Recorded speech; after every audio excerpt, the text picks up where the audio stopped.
It's 8 o'clock on Today. Coming up, signs of progress nearly 150 days after the writer's strike began. New reports of a possible breakthrough. But there's hope in the air for the first time in a long time. With both sides set to meet again today, will there be a Hollywood ending? We're live with the latest. Then, for the ages, we go inside new research into the aging process. Zombie cells. Sounds kind of freaky. It does sound freaky. So these are cells that have experienced a lot of damage. So, could they hold the key to living longer and aging better? The details straight ahead. Plus, 2000s fun. The early 2000s are making a comeback. Why is this a thing? In sync in the hot seat for their first interview together in years. And Britney back on the big screen. We've got the full Y2K revival in pop star.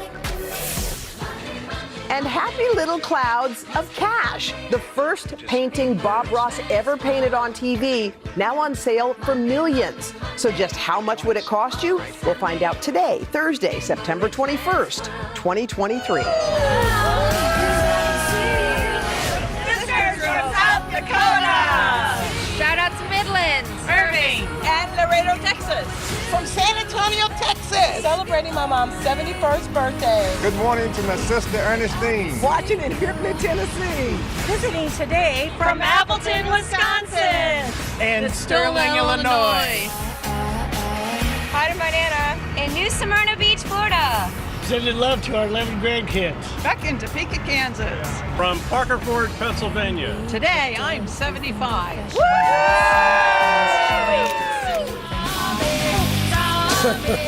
Back 8:13, we got more of our special series, Stop the Clock. We're exploring the science behind the quest to live longer and healthier lives. Yes, we love the cranberries, but this is something about zombie cells, okay? Yeah. Researchers are saying this could be the key to aging better. NBC's Jacob Soboroff joins us with that story. Hi, Jacob. Good morning. Spoiler alert, Savannah. Good morning, you guys. I went to the Mayo Clinic's Kogod Center for Aging in Rochester, Minnesota, and an up-close and personal look they gave me at what the science world is focusing on. Certain cells that we all have that are at the very center of the aging process, and they're called, you got it exactly right, zombie cells. We can see that it's a 1-to-3 dilution. This is what it looks like studying what might be the key to living healthier longer. Dr. Nathan Labrasseur and his team at the Mayo Clinic have honed in on one of the most important aspects of aging, zombie cells. Zombie cells. Sounds kind of freaky. It does sound freaky. So these are cells that have experienced a lot of damage, and they're so damaged that they don't work properly anymore, and they wreak havoc on surrounding cells and tissues, but they're not so damaged that they die. So they have this reputation of being zombie cells because they look dead. Zombie cells are known in the medical field as senescent cells. When we're young, they can be helpful against the spread of cancer. But as we age, the more zombie cells you have that have been compromised, meaning they're older, they're weaker, and they're damaged, the worse your health could be. Research is being done to see if there are ways to kill off these cells or even change them, which in a way would stop or slow the aging process. As we age, these cells are not effectively cleared from the system, and as they accumulate, that's when they really cause damage and harm. Mayo Clinic researchers are learning a lot in the lab, using mice of the same age to compare those with a lot of zombie cells and those with fewer zombie cells. The difference is dramatic. This one hasn't had any medical intervention. This one has. They're the exact same age. That's right. So really kind of a mix of kind of age-related conditions that we see in humans, with changes in the eyes, changes in the posture, changes in the muscle, and reductions in function, physical activity.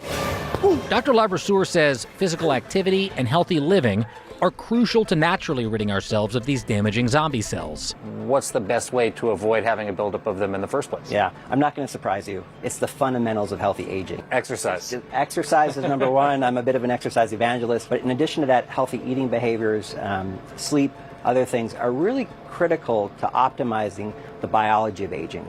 That's because healthy habits can prevent zombie cells from occurring. And the research has now advanced enough to bring actual humans into the mix. The team's currently studying senior citizens, tracking their cells and health. Susan Mackert is 73 years young. Has participating in this study made you think differently about aging compared to when you started? It has, in a way. What it has done is made me realize that I am aging. I don't think about that normally, but yes, it has put me in that generation with others that now can say, oh, we're aging. We're all aging. And that's okay. We're all aging. Aside from human studies, one of the latest developments in aging research is on skin. Here, Dr. Saranya Wiles is measuring the moisture of my skin to show that older skin heals more slowly than younger skin. But wait until you see what kind of sci-fi stuff she's doing. This is where we print the skin. Oh my gosh, so now I'm looking at it and actually realizing what I'm holding. So when you say those are skin cells, is that actually skin? That is skin. So that's skin growing in my hand. Correct. First of all, this is entirely freaky and totally crazy, but also awesome. What are you looking for exactly?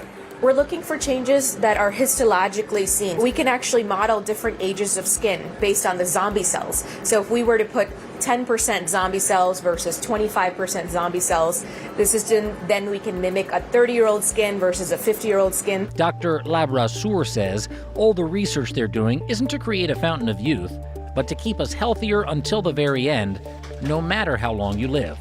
Our goal is not to help people live until they're 120 and feel like they're 120. The goal of aging research is really to extend human health span. 80% of our medical resources are given to 20% of the population. If we could extend human health span and really delay age-related diseases as a group, that would transform society. So yeah, I'm sorry to report this is not a fountain of youth, but Dr. Labrasseur says if they can figure out a way to get rid of zombie cells as we age, then certain diseases like Alzheimer's or cardiovascular disease and more could be put off until all the way to the final stages of life. So instead of people getting sick and living like that for years and years, the idea is that we will live healthier lives and only potentially get very sick at the very end, which when you think about it, is really, truly amazing stuff that they're doing there, you guys. Yeah, definitely. Great Cool. Thank you, Going. Jacob. Okay. He talks about the quality of life as well toward the end. You look skeptical. No, I'd like to see this TV show, The Zombie Cells. It's like a companion show for The Walking Dead. It plays like a movie in my mind, all this stuff. Yeah. It's crazy. It's concert eve on the plaza here. Oh, it's gonna be Folks, good. it's gonna be a great one tomorrow from our multi-talented, Grammy-winning friend, your good pal, Kelly Clarkson. Oh, can't Rocking wait. the plaza. Hard So to find all of you should anybody come that back sings tomorrow. better than Kelly Clarkson. Right, Guys, the gold hard standard. to find You know anybody. what we said in the last tease Ridiculous. that there's queso out here on the Yeah. plaza? Yeah. Well, look That's who what decided Brian to did. race on down. I knew it. Yes, she you also do. said she won the queso contest yesterday. That's just what people are saying. You know what? I mean, I have to say, Jenna legitimately makes a great. She does. It's all I have. It's all I have. And there's somebody from Midland, Texas, Yeah. right I know, over right? here. Yeah. Woo! Okay, guys, Chassie Post is going to be here in a bit. She's going to reveal her fall favorite trends from outfit ideas. We got makeup, accessories, the whole Megillah. And then it's Today Food Loves Football. We're going to be eating well this morning thanks to great chef Rick Martinez, who is here and has got a great little spin on Frito pie. Yum. All right, then coming up on the third hour, NASCAR legend Dale Earnhardt Jr. is here live days after an impressive race and a pretty scary fire in his car. We're going to ask him all about that. And he's also got a really fun new project your kids are going to love. All right, and now to the reason that Jenna has joined us. She's got some special bookmarks for the crowd to celebrate the first 2 episodes of her Read with Jenna podcast. Y'all, Jenna has a podcast. You got some great guests. Oh my gosh, I am so thrilled. And Can I thank borrow y'all. yours? I'll give it Thank back. you Look for how the cute this bookmark. is. Okay, Cute. so you guys were so excited. We sat down with Colleen Hoover. Yeah. Oh, you know what, Craig? You're always sharing your mic. Who everybody loves, y'all. She of course wrote It Ends With Us, It Starts With Us, Verity. She outsold the Bible last year. That's how big of an author she is. And by the way, yes. she- Is that a good thing? Well, for her. Yeah. Okay, and then we also are sitting down with Revenge. Javier Zamora, who wrote the moving memoir Solito. And Colleen Hoover rarely does interviews. You never see them, but somehow JBH got one. Well, we went down to Texas. Nice, She's a Texas nice, author, nice. and it's just been so much fun. So I hope y'all will listen. We will. Along We with will. us. Of course. That's really All cool. right. You can hear both conversations by searching Read with Jenna wherever you get your podcasts. So make sure you follow because she's got new episodes each Thursday. Yes. You're busy. We're dropping 2 this week, y'all. Oh, wow. Go, Is girl. that what they say? Hold on, the That's what they podcast say, world? girl. I'm just You asking got it. one who knows. All right, let's talk a little football now, folks. You know, the lights don't get any brighter with Notre Dame Stadium as the backdrop for a matchup built for prime time. The 9th-ranked Fighting Irish hosting number 6 Ohio State. That is on Saturday night. Coverage starts at 7 Eastern on NBC and and on Peacock. Irish look good this year. That's going to be a great Can game. we just quickly shout out all of our birthdays? We got so many birthdays. We got today, you're 75. Your name? Betty Hendrickson. And who else has a birthday? Phyllis Jackson. Phyllis Jackson, your mother. My mom, Kathy from Crofton. Who's got a birthday? Who's got a birthday? What's your name? Birthday, Edward Conless. 70. All right. We got a lot of birthdays, y'all. We just want to shout out everybody. Coming up next, Chassie Post is ready. She's got some of fall's hottest fashion trends. But first, this is Today on NBC.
Oh, we got a rocking crowd, Adam. We're so happy to be outside. We got a sneak peek of a brand new streaming episode of Shop All Day. It's all about the latest fashions and accessories that you're going to want to put in your cart. And here to share her fall haul, Shop All Day contributor Chassie Post. You can get everything you want. All you got to do is scan the QR code. We're ready for fall. You got fall clothes. Let's go. What, you got a denim skirt? Yes, Hoda. I mean, this is the hottest trend in denim. You're going to see them everywhere. It's the denim maxi and midi skirts. And check this out. Love it. I know. It's like the comfort of a skirt with the cool factor of denim. Because, I mean, my jeans don't always feel as comfy as a skirt. And this is from American Eagle. It's got great stretch. It's an easy silhouette. And I love this sweater you've got with it. Oh my gosh, Cozy. and it's perfect. I know, right? It's perfect with this skirt because the skirt is four-season skirt. Yep. And I love this sweater. It's striped sweater, tuck it Hoda. in. I know it's slightly oversized. like it? Yes. Yeah, so I it's do. modern and classic, Okay. and I love a French girl chic stripe, right? So this is my secret weapon. All right. $36. Get to some shoes. You Okay, got some Hoda. slides. Yeah, that we've you got like. two must-haves. First, you know, loafers have been huge. Well, this is a hybrid. This is a loafer flat. So I Okay. love this sleek design, right? And feel that insole. Soft inside, yeah. So Comfortable, inside. Yeah, yeah. and the brand says it's 2 times as cushy. Okay. 2 times memory foam. And what I love is the cool colors. So you've got metallics. Yep. Leopard, Yep. which is my favorite neutral. I promise. How would anyone ever know? Yes, it it goes is. with everything. Yeah. And then red. Red is a huge color for accessories this fall. And these are around $36. Okay, now the perfect wear every day little Western booty. And these are from Lifestride. They're a faux suede. What I love about them too is that heel, it's 1.5 inches. It's stacked little heel, lift, right? yeah. So a little lift, but still walkable and also really cushy if you can feel inside. All right. And Hoda, we've got a special deal for Today viewers, 30% off with code Today30. All right. Jewelry. I love that layered necklace stack trend. Yes. These are gorgeous from Mint and Lilly. Okay. Check it out. These are little pave initial pendant necklaces. Those are cute. How much so are those? beautiful. Just $39. And also you can Nice. add to your stack. This is a Zodiac charm. I'm an Aries. This is an Aries here. Okay. So you can choose your sign or your initial, $29 plus 30% off. All right, we got a bag that's very versatile. You love this. I love this bag. I love it so much, Hoda. I brought mine from home. Check this out. Oh, it's like a fanny pack? 2-in-1 belt bag, and it's got a little adjustable hook here, so you can wear it as your belt bag. Yeah. I mean, how cute is that? So cute. Or Just if I over feel your like I shoulder. want a Crossbody. crossbody, and I really, really love the little quilting here and the gold chain.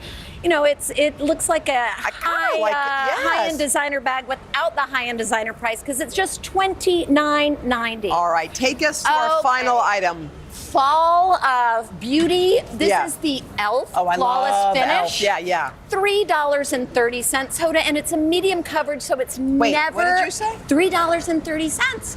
$3 for foundation? Yes, and it feels so beautiful Never heard on. of It's such a thing. medium coverage, so it's never going to be cakey, and it's vegan, so you don't have to worry about toxins. 20 different shades. Okay, and how do you apply it? Lastly, Yeah.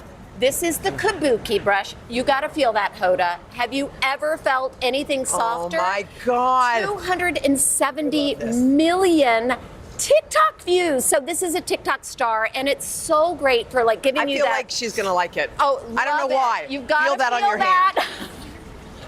Isn't that good? You've got great makeup, and I was like, you know what? I bet she'd like. What's your name? Carol. Carol. Right? Here, Carol. It's this is a present beautiful. from us. Please, Carol. Okay. And it's going to give you that fabulous airbrush finish. You got It's it. under $7. I like it. Everybody's loving. It's really the cool, little Chastity. You kabuki can brush. purchase all these items, scan our QR code, or head to today.com/shop. Make sure you check out Today All Day Fall Haul, streaming at 10 a.m. on Today All Day. Chassie, you're the best. Let's send it over to Craig. All right, now that we've shopped, it's time to eat. It's beginning to feel like football season. And Chef Rick Martinez has a menu full of crowd pleasers, including these corn fritters for the watch parties, for the tailgates. We're talking queso with guac. We're talking taco meat. But first, this is Today on NBC.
We are back with Today Food Loves Football, and this morning we're celebrating Hispanic heritage with some fun twists on some game day favorites. And to do it, we flew in James Beard Award winner Rick Martinez himself. He's the best-selling author of Mi Cocina. It's an ode to the flavors of Mexico. Chef Martinez flew in from Mexico just for this, so thank you for doing that. One of the things I've always enjoyed about your approach to cuisine is you want to make sure folks understand that the food of your people it ain't just quesadillas and tacos. Amen. No, that's exactly it. And the thing that I love about football food and what I wanted to really try here is bringing in what we know and are familiar with in the U.S., but incorporate some Mexican twist to it. So this weekend, Sunday night, we've got the Steelers taking on Carson's Raiders coming off that nasty loss. Steelers coming off their first victory of the season. So it should be a pretty good game Sunday night on NBC. So let's start with, I guess we'll start with the corn fritters for which team? For the Steelers. All right. Yeah. The Steelers, All right. So what we're going to do is we're going to make some Mexican street corn or esquites. So I've got some poblano. We're going to throw in some onion, some garlic, lots of garlic. What is this? That is chile de árbol. That is basically a little bit of powdered fire. Powdered fire? Powdered fire, Be careful with that. Exactly. Powdered fire. So we're just going to saute this up. Okay. And then when this gets a little bit soft, we're going to add some corn. And you can use fresh corn. Or frozen. Or frozen, Okay. or canned. All right. Just want to make sure that you drain it really, really well. We're going to throw in some cilantro and a little bit of parsley or oregano. Okay. And just let this go. We want to cook. It smells amazing. We want to cook that down until it gets nice and toasty, which we've got to swap right here. Okay. And now we're basically going to make a hush puppy batter. So we've got cornmeal, flour, salt, sugar, baking powder, got some melted butter, an egg. What is this? Just buttermilk. Buttermilk. Yeah. Buttermilk. Yeah, got to have a little tang in there. You keep working. I'm going to taste. All right. So I'm just going to stir this up, mix this all together. Those, I have to say, I love those. Those are so good. I used to work. These are delicious. It's hush puppies and corn. We're so happy. Go wrong with hush puppies and corn. You love it? Love. You don't even know. So good. So you mix the corn with the hush puppy batter. Yeah, so this is basically Mexican street corn. We're going to throw that in. We're going to fold this into the batter. Make sure you don't really overwork it. Just make sure that it's all nice and evenly incorporated. And then we have this, which is my batter. We have hot oil. One of my favorite tricks is using an ice cream scoop. I think ice cream scoops, they're great for cookies, meatballs, hush puppies. So ice cream. Oh yeah, that. Yep. So you just want to take a scoop and then just carefully drop it in. All right. And this makes perfect size. How long hush roughly puppies. do you cook that? These will be about 4 minutes. Let's move down. I want to make All sure we right. get to this frito pie that it looks like the tasting table is thoroughly enjoying. Excellent. We're inhaling, Greg. This is our kind of football food when the Raiders win tonight. So this is a quick al pastor sauce. You can use this for shredded chicken. You can use it for pork. Basically what we're going to do, we've got some chicken stock simmering here. Okay. We're going to throw in some chili guajillo, which are dried Mexican chilies. Okay. They're pretty mild. Is it easy to find? Yeah, guajillos are pretty much in every grocery store. Okay. This is achiote paste. If you can't find this, you can sub in tomato paste. That's totally fine. Got some orange juice. Okay. For a little heat, we've got some smoked jalapenos or chili morrita, which I adore. Salt, garlic, obviously. What's that last? And this is a little agave syrup because we need a little bit of sweetness. And could you just use rotisserie chicken here? This is rotisserie chicken. Oh, great. Yeah, Okay. yeah. So we're going to bring that to a boil. Once this gets soft, about 20 minutes later, we're going to puree it in a blender. We will get this sauce. Comes out looking like that. Comes out looking like this. Okay. And this, we're just going to add into our rotisserie chicken. Oh, okay, easy enough. Yep. I love the presentation. I know. Look at this. It's so cute. Show everybody. And we can do individual Frito pies, which, is pretty traditional. But if you're having a big game day party, go to Costco, get the giant bag of Fritos, cut it down the middle, and make a big centerpiece. So cute. So that could serve as a centerpiece, and eventually you just start to eat on it. Exactly. I mean, this would serve one for me, but And Chef, if you get the big bag, we take our queso seriously. What are you doing with your this queso? is That's the insane. most amazing queso ever. What did you do? So this is basically all my favorite things. You've got a really nice chili con queso with taco meat, pico de gallos, guacamole, sour cream. Mix it all together. Chef, what's your cheese? What cheese did you use? What cheese? You can use a cheddar. I try and use a mild to a sharp cheddar. You don't want anything too sharp or it'll break up. So just use cheddar, Colby, any kind of a good melted meat on the bottom. On the bottom. It's so good. Chef, well done. I got to Thank you so much. Thank you for coming in from Mexico. And I feel like these are actually approachable. Like we can actually make these. Oh, totally. Yeah. Thank you. Again, this is Chef Martinez. That is unbelievable. Justice, you want these recipes? Ground beef underneath all of that. No. Yes. Mix it all up. I didn't know that. Yeah. I need a do-over. What an Easter egg. Today.com/food. Don't miss Sunday night's clash. Steelers, Raiders coverage starts at 7 Eastern here on NBC. Streaming on Peacock. We're back in a moment. This is Today on NBC.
Guys, we're still sitting here enjoying the deliciousness. Hoda actually moved over to take all my stuff.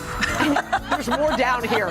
Easier access. All right, Jill, you got birthdays? Yes, we certainly do. We have a great bunch of birthdays to celebrate. So spin around that Smucker's jar and let us wish a happy 100th birthday to Max Click, a skilled carpenter from Tucson, Arizona.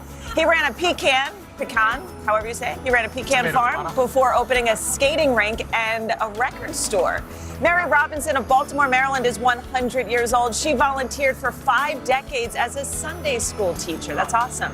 Happy 100th birthday to Harry Menz, a jigsaw puzzle whiz from Janesville, Wisconsin. He served during World War II, and we thank you for your service, sir.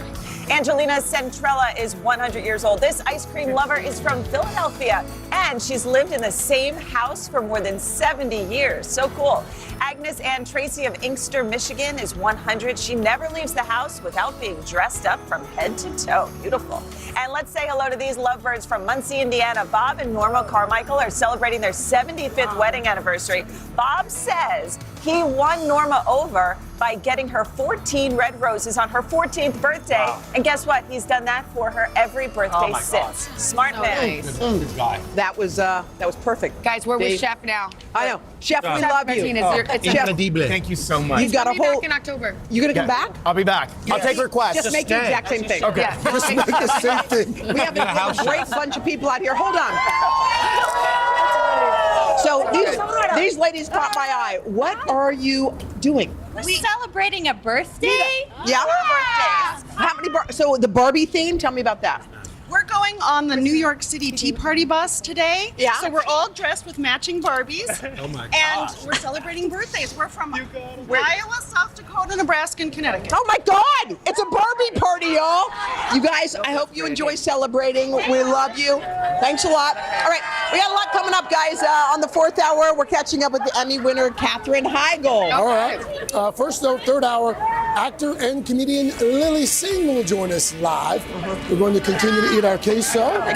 Chef, thanks again for coming in from Mexico. You guys should do the 9 o'clock show from here. We will be back after your local news, a little weather, and these quick messages.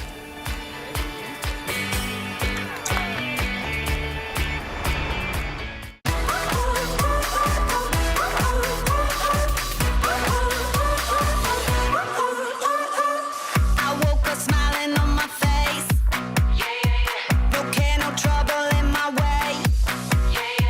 The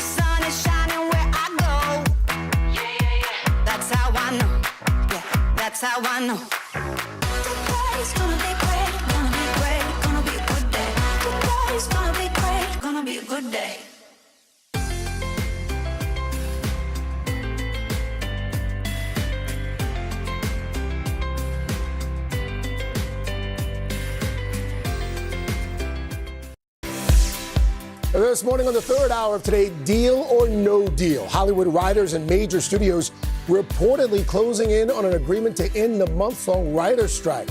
We're live with the latest on the talks and the possible sticking points that remain. Plus, boo or bust. Halloween spending expected to skyrocket this year.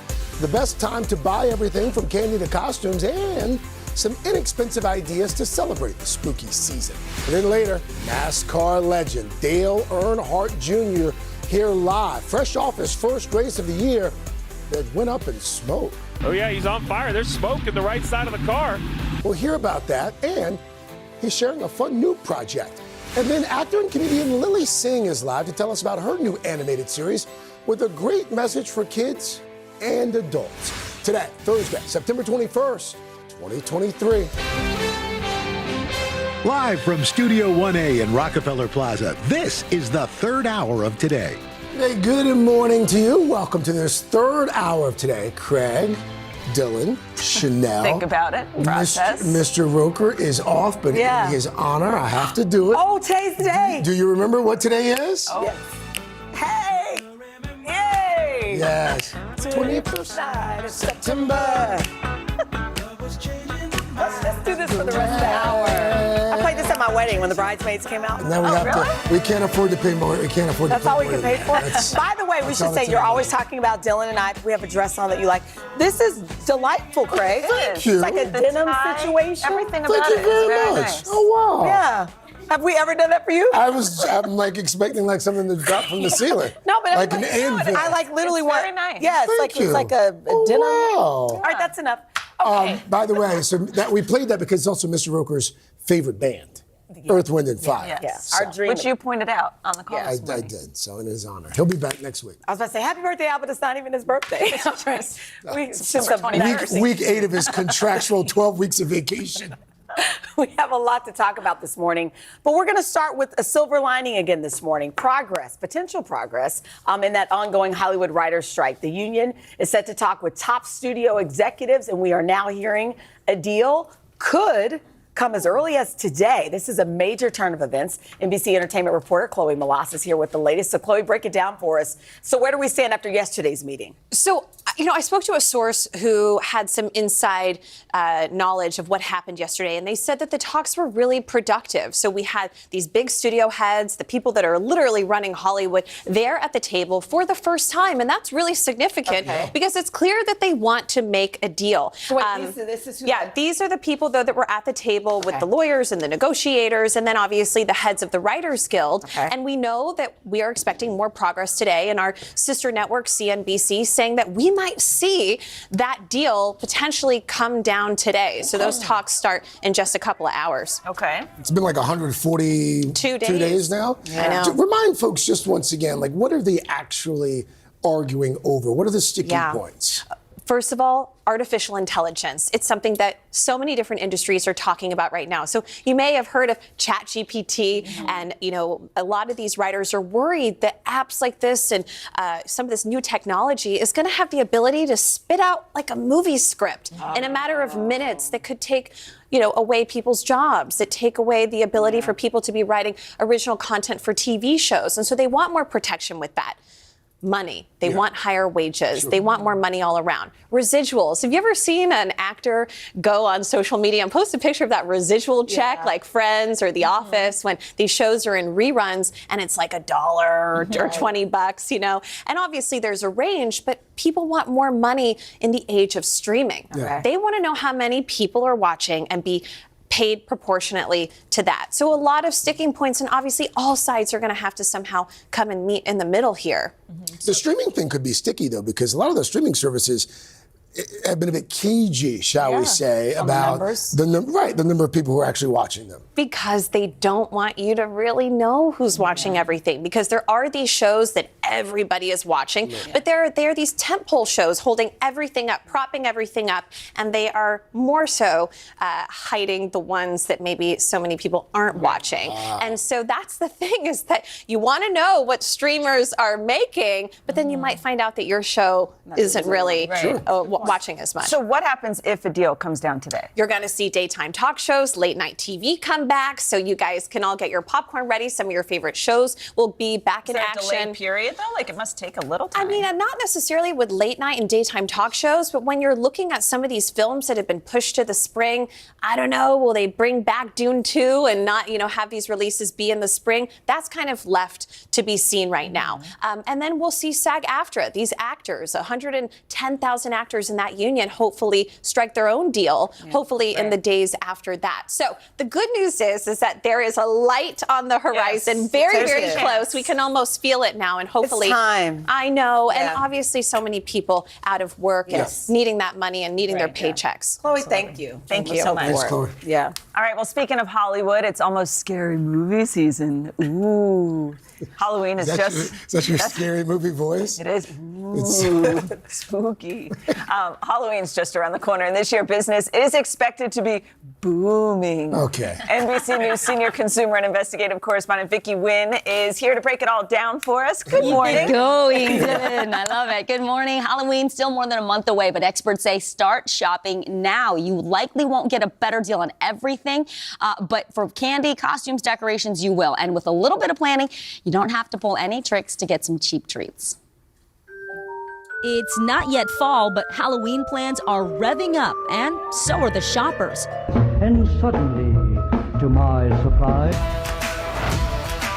a new report from the National Retail Federation says nearly half of consumers plan to buy before October. One of the biggest ways consumers can save money this Halloween is by getting an early start. Our spooky spending is expected to hit $12.2 billion this year, a new record. Part of the reason for the hike in spending, inflation. Candy prices are up 9.4%.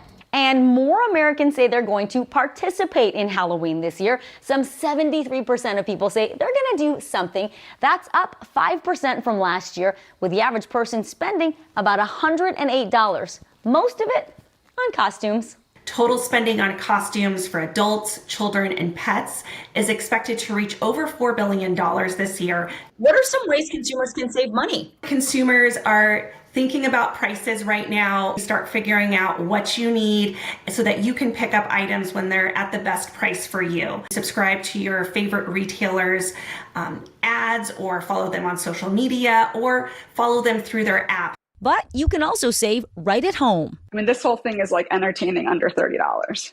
Maureen Petrosky is a lifestyle expert who says she shops her own closet. Now, I could make this costume something very 80s by adding a little eyeliner and some teased hair, or I can simply add to it a mask, or a headband like I have here. And check your kids' closets too.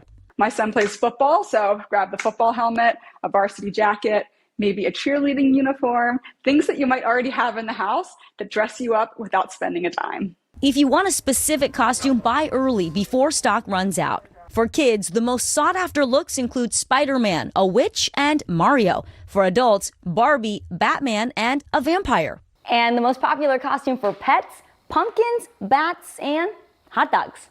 Moose, you're a hot dog. For candy, shop early from bulk stores like Sam's Club or Costco. And for decorations, get creative at your local discount or dollar store. These are branches from my backyard that I simply spray paint it black. I love black spray paint. It's an inexpensive way to make anything spooky.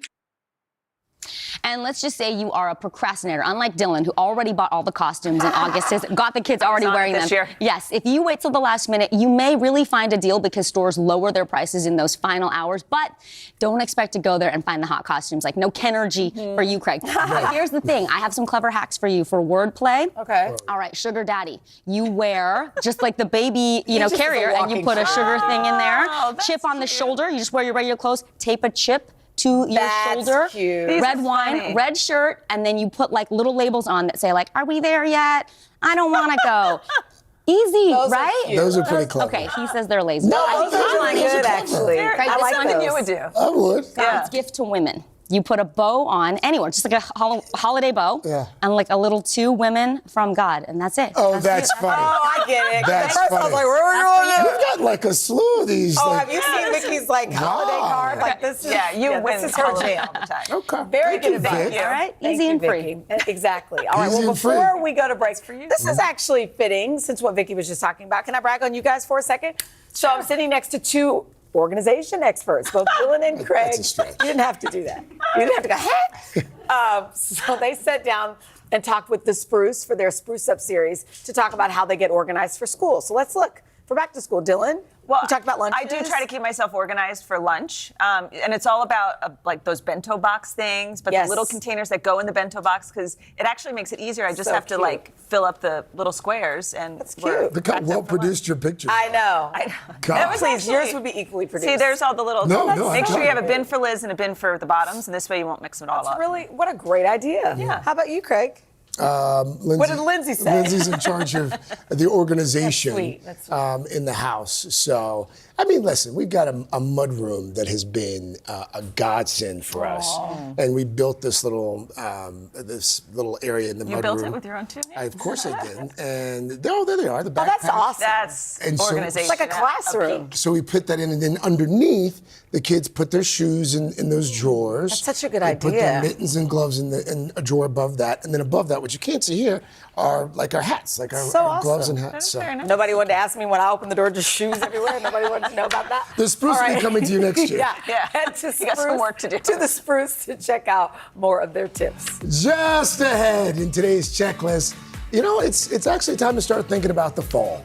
Flu shots, boosters, what you need to know to protect yourself this season. We've brought in the expert. Dr. Natalie's going to join us, and then later, a phys ed teacher who's spreading positivity to kids in his gym class and around the world.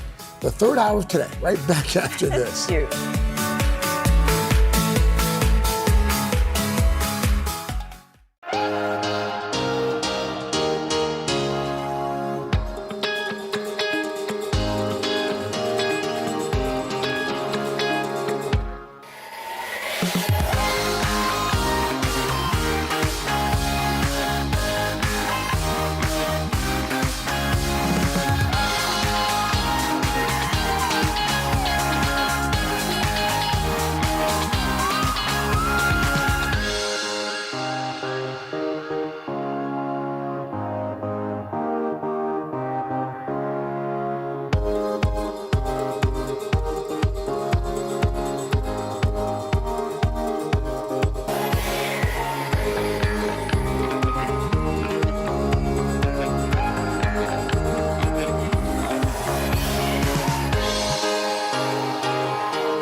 We are back with today's checklist. Fall means comfy sweaters and cozy drinks, but it also means we are on alert for flu, COVID, and RSV. So we have some good news for you this morning. Free at-home COVID tests will be available again starting next week. NBC News medical contributor Dr. Natalie Azar is here to walk us through all of the vaccines and boosters out there. Good morning. Good morning. I got my free COVID test yesterday. I just walked in. They have it. Anyway, the pharmacies Good. have I it still now. have a stash of them. Yeah.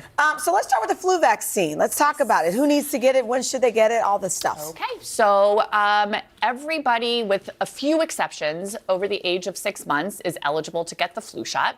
We usually recommend to get it by the end of October. It takes about 2 weeks for those protective antibodies to kick in. That's what you have to keep in mind. Flu season is starting about now and heads into the winter. If you're 65 and older, there's a couple high-dose shots that you are eligible for.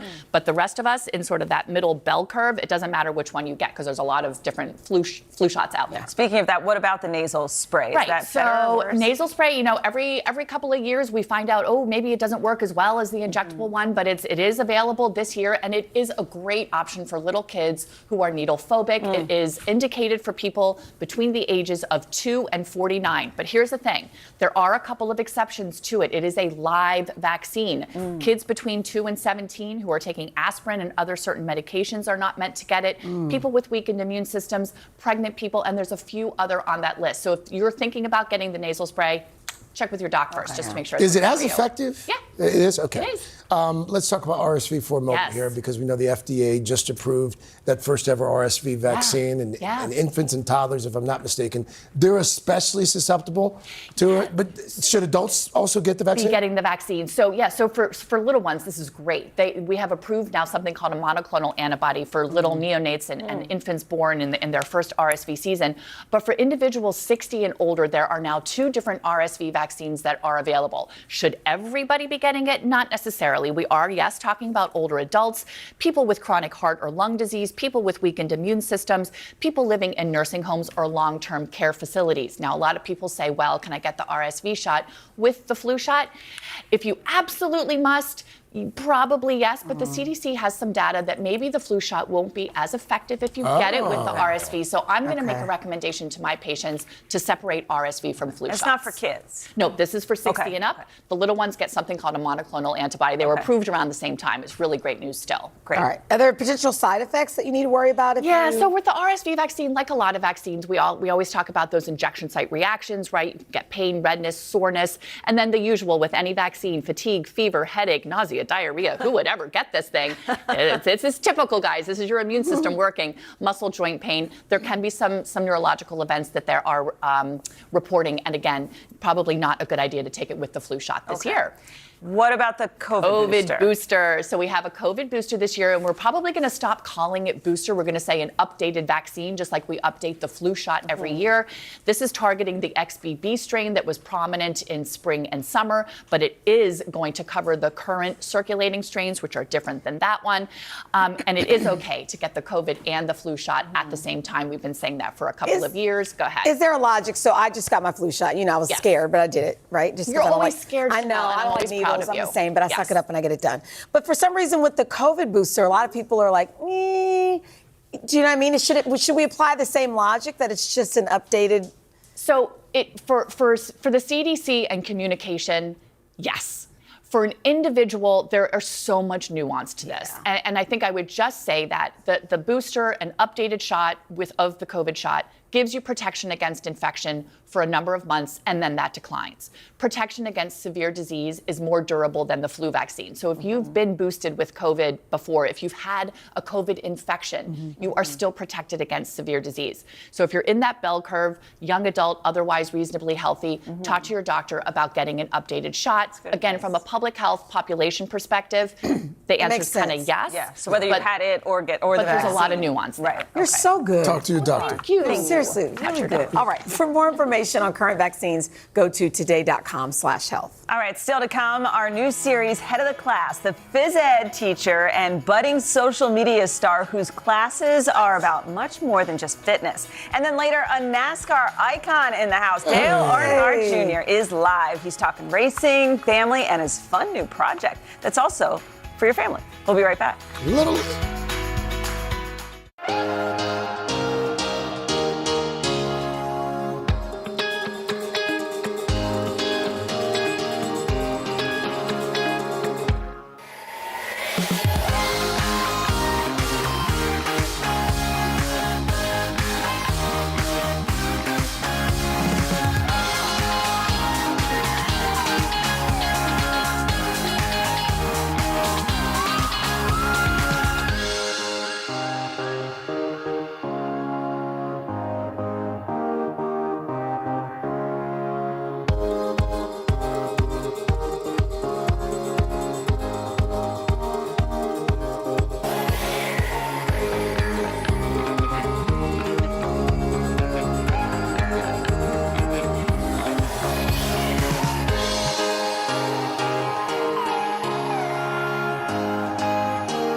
With kids back in school this week, we are launching our series, Head of the Class, celebrating some incredible educators. This is going to be a great series. And to kick things off, Dylan headed to gym class to meet an award-winning teacher who also has quite the following on social media. I'm so excited to share this story with you. It was just so much fun. I visited a phys ed class where dancing, fun, and fitness, they all go together, and I met a teacher making an impact far beyond the gymnasium walls. Now I skip into work. Teaching is so much fun. I am in a great school. Thomas Gilardi, a physical education teacher, has taught for the last 9 years at PS 173 in New York and is affectionately known as Coach. Oh, we got a tie over here. Why did you want to become a phys ed teacher? I was always passionate in anything that I did, and I always gravitated towards sports. Soccer was really my game. Once I figured out I wasn't going to be a pro, I'm like, what else should I do? And I realized I kind of had a gift working with kids. Like if I wanted to make them laugh, they'd laugh. I wanted to make them do things, they'd listen. And I'm like, this is kind of fun. Coach is crushing it, the 2022 Elementary PE Teacher of the Year, who also happens to be a hit on social media. Hi, my name is Coach Gilardi. Creating the Phys Ed Zone in 2018 to help strengthen students mostly through dance movement. After watching kid-friendly exercise videos online with his class, he thought, I can do that. I got a tripod and an iPad, and I did it. And I put it on my own YouTube channel. Welcome to the Phys Ed Zone. More than 22,000 YouTube subscribers and more than 5 million views later, Coach lunges and kicks, claps and jumps to encourage children's health and fitness. Are you ready? 2 hands, same time. Where did the ideas come from for the movements and everything you're doing? I started asking the students, like, which songs do you want to hear? And I would just kind of say, let's do some free dancing to it. And I'd watch them. And then I'd go to my basement and practice in front of the mirror. So these videos started before COVID? Yes, I had about 25 dance videos. And then COVID happened. Yeah. And everyone had to figure out remote learning. So now I went from teaching my school, my community, now I'm teaching everywhere. It was unbelievable. You got it? What do you see in him as a teacher? He really thinks about where phys ed's going to take kids. It's not just a job for him. He really is looking to inspire kids for their futures. Why is it important to get kids to play as part of exercise? We're living in a day and age where there's so many other options to avoid being fit. I see my students once a week, maybe twice at best. I know I'm making an impact, but what real impact can I really make in that short period of time? Has been really my biggest challenge. On the flip side, Coach educates the next generation of PE teachers through TikTok. Tips for PE teachers. Where he has 74,000 followers and more than 3 million likes. Give it a try. Why did you want to do that? The best way for PE teachers to be prepared to teach is mentorship. So now they have their degree, they're applying for a position, and now they're teaching with really no skills. Why not share basic tips and tricks to help these future professionals? Time for me to get in the Phys Ed Zone. One of the tips you have is a hula hoop hut. Yes. Can you help me make one? Of course. I did it! Yeah! Yes, you're a good teacher. Finally, I get to join in imaginative fun and games with Coach and his students. No equipment needed, just a willingness to play along. First activity is called Look Away. There are lots of whistles, Freeze. hopping, and laughing. 1 foot, that's crazy! What? I can't do that! And the real crowd pleaser? Think rock, paper, scissors, plus a flexibility and balance challenge. Banana split. Oh no! Okay, I got this. Banana split. No! We had so much fun in PE class today. Give it a try. I just Oh, had what so a much great fun. teacher. And he taught me so many things that I did with my kids that weekend, which they just got such a kick out of. Coach's wife is also a PE teacher. Oh, he got her into that. And while we were there, he also took time to talk to the kids about kindness and empathy and just respecting those around you. He also, you saw that hula hoop hut, which you're like, what's the physical benefit of that? He showed me so many different ways to actually play with that, whether you crawl into it, whether you try to stack one on top of the other one.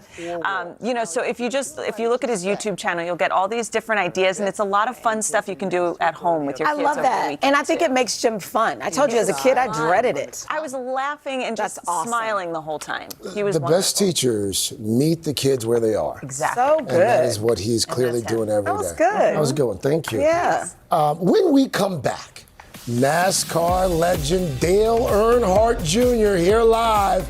He just got behind the wheel again, nearly won the dang race. We're going to talk about how that race ended. We're going to hear about his fun new project for kids as well. Then a little bit later, actor and comedian Lilly Singh. Lily's back. Lilly Singh is here to tell us about something really special that she's been working on as well. No, she is not going to become a gym teacher. Or a race car driver. Or a race car driver. Oh, maybe she is. Third hour of today, right back after this.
Start your engines because this morning we are catching up with the NASCAR legend, one of the best to ever get behind the wheel. Dale, Jr., as he's known in racing community, has 2 Daytona 500 victories on his resume. He also has a podcast, NBC Sports. He's an NBC Sports NASCAR analyst and a New York Times best-selling author. And Dale just released his second children's book. It's called Buster Gets Back on the Track, and Little Lee is here to tell us all about it. Always good to have you back. Yeah, glad to be here. Good morning. Yeah, it's always fun to come up to New York City. And yeah. Before we get into this children's book, we got to talk about the news of the day. You're racing in this Xfinity race series. 47 laps, and this is down in Bristol, Tennessee. 47 laps. You're winning this race, by the way. Yeah. Winning the race, then all of a sudden, the dang car catches fire. And you have to get out of the car with your pants on fire. Yeah. My gosh. I mean, but to be clear, again, you're winning the race. Well, we were running good. We led about 47 laps and was running much better than I expected. So it was hard to pull off the racetrack, but I felt the pinch Oh my goodness. of the fire. It was inside the car. We had a little electrical issue that created a fire in the car, in the floorboard of the car. And so I was hoping it might go out, but it started to get a little bit painful. So ended up, burning the fire suit. So we'll have to get a new suit. Does this mean we're going to see more of you behind the wheel? I run one race a year. And as an analyst, right, I want to be reminded by all of the things that a driver goes through, thinks about the smells, the sounds, and just what it's like being inside a car and being in competition. So I think that really helps me. Obviously, I'm selfish and I'm spoiled a little bit. And I don't want to quit racing, but doing one a year is very helpful for me in the booth as well. And your family was there to watch you, Amy and your 2 daughters, Isla and Nicole. I mean, you had this whole life, of racing before kids. Do they get, what all you did and do? Well, I don't think they know much about my career, but Isla is 5 and just started kindergarten, and so she now realizes that when I get in the car and she's watching the race, that I'm actually in the car out there on the track. Because for the first few years, we were taking her to the racetrack and seeing and her watching this one event, right? She's like, okay, I saw him getting in the car, but she couldn't connect it, right? Me being out on the racetrack and competing, she didn't really know what all that meant. But now she gets it, and she was sad that we didn't win the race. And I told her a few stories about how, as a little boy, I cried a few times when Dad had some bad runs. And so I understood what she was going through. Well, speaking of kids and stories, all those good things, let's talk about your second children's book. It's called Buster Gets Back on Track. You already wear so many hats, as Dylan just mentioned. Why this project? Well, being a father and collecting a lot of children's books, they're great gifts that people tend to give you, and we have created such a library at the house with all these children's books. I was, I think I was, interested in the challenge of writing one. And Buster is a unique character. That's my dad's nickname. He was a little boy, right? And so I thought, man, what a great name for a character. The car that Buster is, his character, is derived from a car that my father raced in the 70s. That's cool. At a local racetrack. So, and all of the names in the book are friends. They're kind of connected to people in my life. So that was really an unexpected fun part of the project, was like weaving in your own personal life into the characters and so forth. And then telling the people that are in your life, hey, this is you in the book. It's children's book. This is your character. That was pretty fun. While we have you, we want to play this game with you. It's called, we're calling it Dale's Road Trip Rules. Rapid fire. Because we know you and your family love a road trip. So when you take them on a road trip, who controls the playlist, driver or passenger? Driver. Is food allowed in Dale's car? Yes. Can a passenger change the AC without asking? Yes. Wow, you're a lot more flexible than that. Now there's like, you get your side, their side. Are you allowed to call shotgun? Yes. Okay. Yes. And just for fun, favorite Dale road trip song? Ooh. Oh my gosh. My favorite road trip song, man. You put me on the spot for that one. I love Yacht Rock, so any of that. Yacht Rock! Yes! Wait, the question is, are you singing in the car? Oh, yeah, we're going to be singing. I'm singing for sure. Dale Earnhardt Jr., you're always a treat. Thank you so much. Well, I appreciate it. Yeah, thanks for having me. It's been a great morning, and thanks for giving me a chance to talk about the book. Absolutely. Yeah. By the way, that book, Buster Gets Back on Track. Buster Gets Back on Track. It's available now. And by the way, you can also, of course, catch Dale at his other job. He is a colleague as well, NBC sports analyst. He's going to be there this Sunday in Texas when the NASCAR playoffs go straight through the heartland. Coverage starts Sunday, 3:30 Eastern on USA. I hope you guys do more of those road races, by the way. The one in Chicago was fantastic. It was a lot of fun, yeah. Sounds good. Thanks for coming in. Of course. Anytime. All right, coming up, the hilarious Lilly Singh is here this morning to share her new project with a great purpose. We'll be right back. Now, of course.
We are back now with the incredibly talented and hilarious Lilly Singh. She rose to fame on YouTube, where her videos have combined for more than 3 billion views. And she's gone on to write, produce, and star in just a slew of projects, including her new animated series in collaboration with Headspace. And it's called The Mindful Adventures of Unicorn Island. I love it. And her character, also named Lilly, learns mindfulness techniques to deal with real-life problems.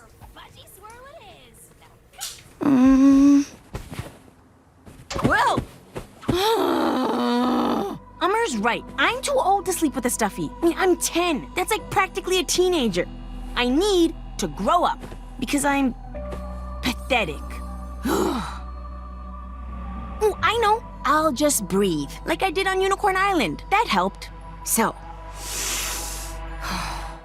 Ugh, forget it. I'm gonna be awake forever. It's so cute. And you see, we're adults and we're laughing too. So I feel like we're saying kids, but adults can benefit. Oh, it's too, for everybody. Right? It's for everyone. So I was just looking, you have Kal Penn, Papa Lakshmi. Like, how did this project come about? And you got some fun names on board? Yeah, well, years ago, I spontaneously said the term Unicorn Island in one of my YouTube videos. I'm talking like 2015. And my audience was like, what is this? And for me, Unicorn Island is a synonym for my happy place. And as an adult, I've learned I can get to that place through mindfulness and meditation. So I'm trying to teach this to kids at a young age because we know the world would be a happier, healthier place if we learned this when we were kids. I love that. So I called up all my famous friends and I said, you have no choice, Kal Penn, Padma Lakshmi, Utkarsh Ambedkar. You have no choice. You need to be in the show. And that's how they're in the show. And they said, well, all right. Well, Scared them into it. Yeah. No, you know, they all believe in the concept. Absolutely. We all grew up in a culture where mental health was taboo in South Asian culture and so many other cultures for that matter. So I thought it was important for the show to be really diverse for that reason. Well, that's exactly what I think is so special because it is something that all kids need to understand. So to see themselves represented, I'd imagine was important to you. For all kids, for all parents, for all babysitters, for all teachers, I've watched every episode of the show, and as a full adult, I'm like, I feel better after watching I want to this come to thing. Unicorn Island. You should. Yeah. So, full disclosure, and we've talked about it on the show before, I've been a fan of Headspace for years. So the fact that you're joining forces with Headspace, that's fantastic. Yeah. And you teach some techniques in the series that kids and adults can use. Could you walk us maybe through one or two? Absolutely, yes. Every episode teaches one mindfulness exercise. I'll teach you a really quick one. So, Should we kill the lights? No, I'm kidding. We can't do light some candles. Okay, so we'll start by taking a deep breath. And now you can start from your toes all the way up to your head and do a body scan, meaning how do my toes feel, how do my knees feel? But here's one specific thing. Let's fast forward to our shoulders because we're short on time. Mm-hmm. So analyze how your shoulders feel. And any thoughts that pop up about how they feel, just say them out loud. So I could say, my shoulders are a little tense. Mine are tense. Because I'm live on TV right now. Mine are just tense because they're tense. Yeah. Yes. I feel like they've been tense for the last hour. My right one especially, right there. All you gotta do is imagine that thought as a cloud and watch it float away. Oh, this is a great technique. This is a Headspace technique. Right. I've used this Wait, before. that's good. The goal being that it helps you get more in touch with how your body's feeling. It helps you regulate body sensations and feelings. And if it floats away, does that mean you don't let it linger? You just think about it? Yeah, it's not that you're ignoring it. It's just that you're recognizing you feel this way, and it's okay. You're noting it. I love that. Noted. You Exactly. note it and then you release it. I love that. Before you leave us, talk to me about India. You went and you... I went to India. I have a fund called the Unicorn Island Fund. Everything's about unicorns in my life. It is to support and empower girls and women in India. In fact, my birthday is 6 days away. Shout outs to myself. And I do a birthday campaign raising money for girls in India every year on behalf of my fund. So that's why I went to India. And you also just got the DVF Diane van Furstenberg Leadership Award. Yes, I did. So I'm trying to do as much as I can to really just legacy build. I've learned other accomplishments can be fleeting. Amen. Empowering a girl, educating her, and have her changing her life and transforming her community. That is not a fleeting feeling. I'm obsessed with you. Thank you. That feeling is mutual. So good. Lily, thank you. Episodes of The Mindful Adventures of Unicorn Island drop every Tuesday on Headspace's YouTube page. All right, coming up in Shop All Day, some bright ideas to bring cozy fall vibes into your home this season. We'll be right back. So good.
It's time. We're saying so long with summer because this morning's brand new Shop All Day episode is all about those fall feels. And we have Elena Besser, host of Head of the Table, here with a preview to get our homes ready for the season. Scan the QR code to see all of these picks. Elena, good morning. Good morning, my friends. It's so great to be with you. Happy fall, y'all. Happy fall, y'all.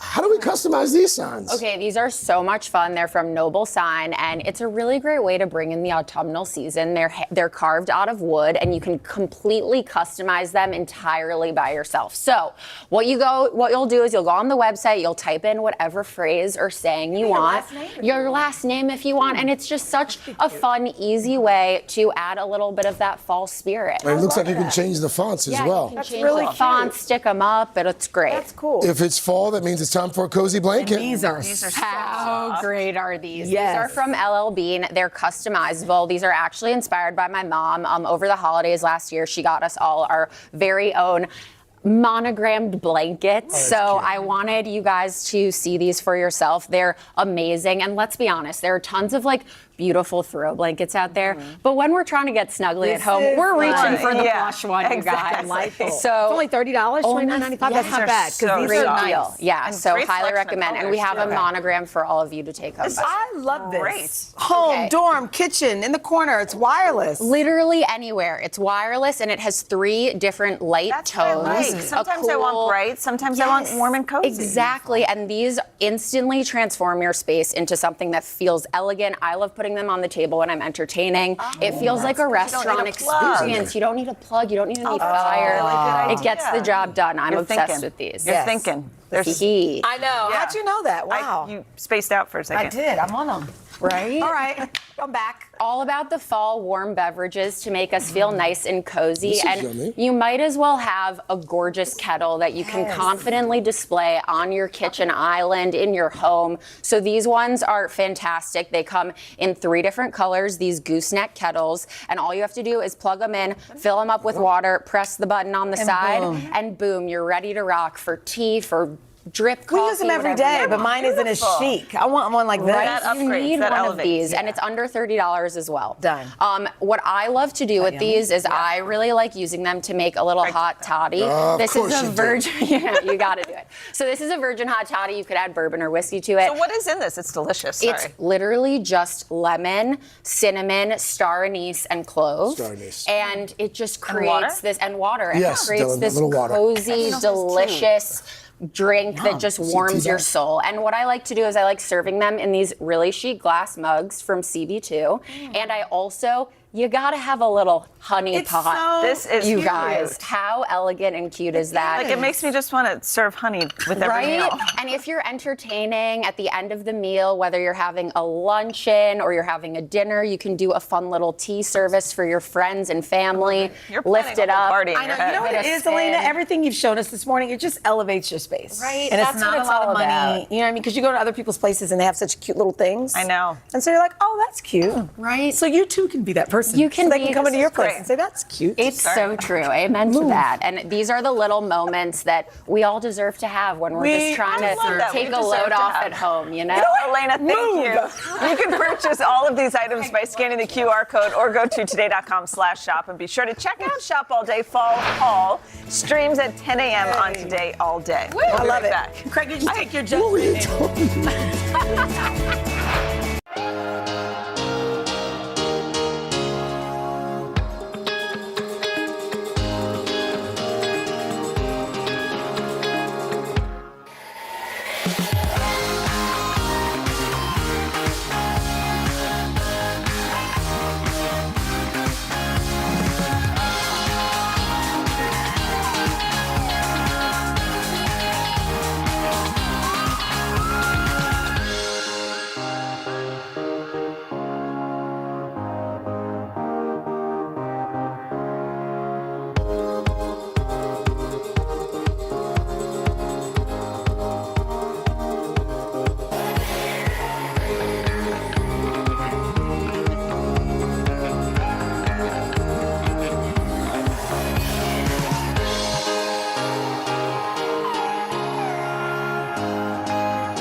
tomorrow on the third hour today. Music superstar Kelly Clarkson is here live. Coming up on Hoda and Jenna, Emmy-winning actress Catherine Heigl. We will see you right back here tomorrow. God willing, and the creek don't rise. Creek don't rise. Have a good day. Bye-bye.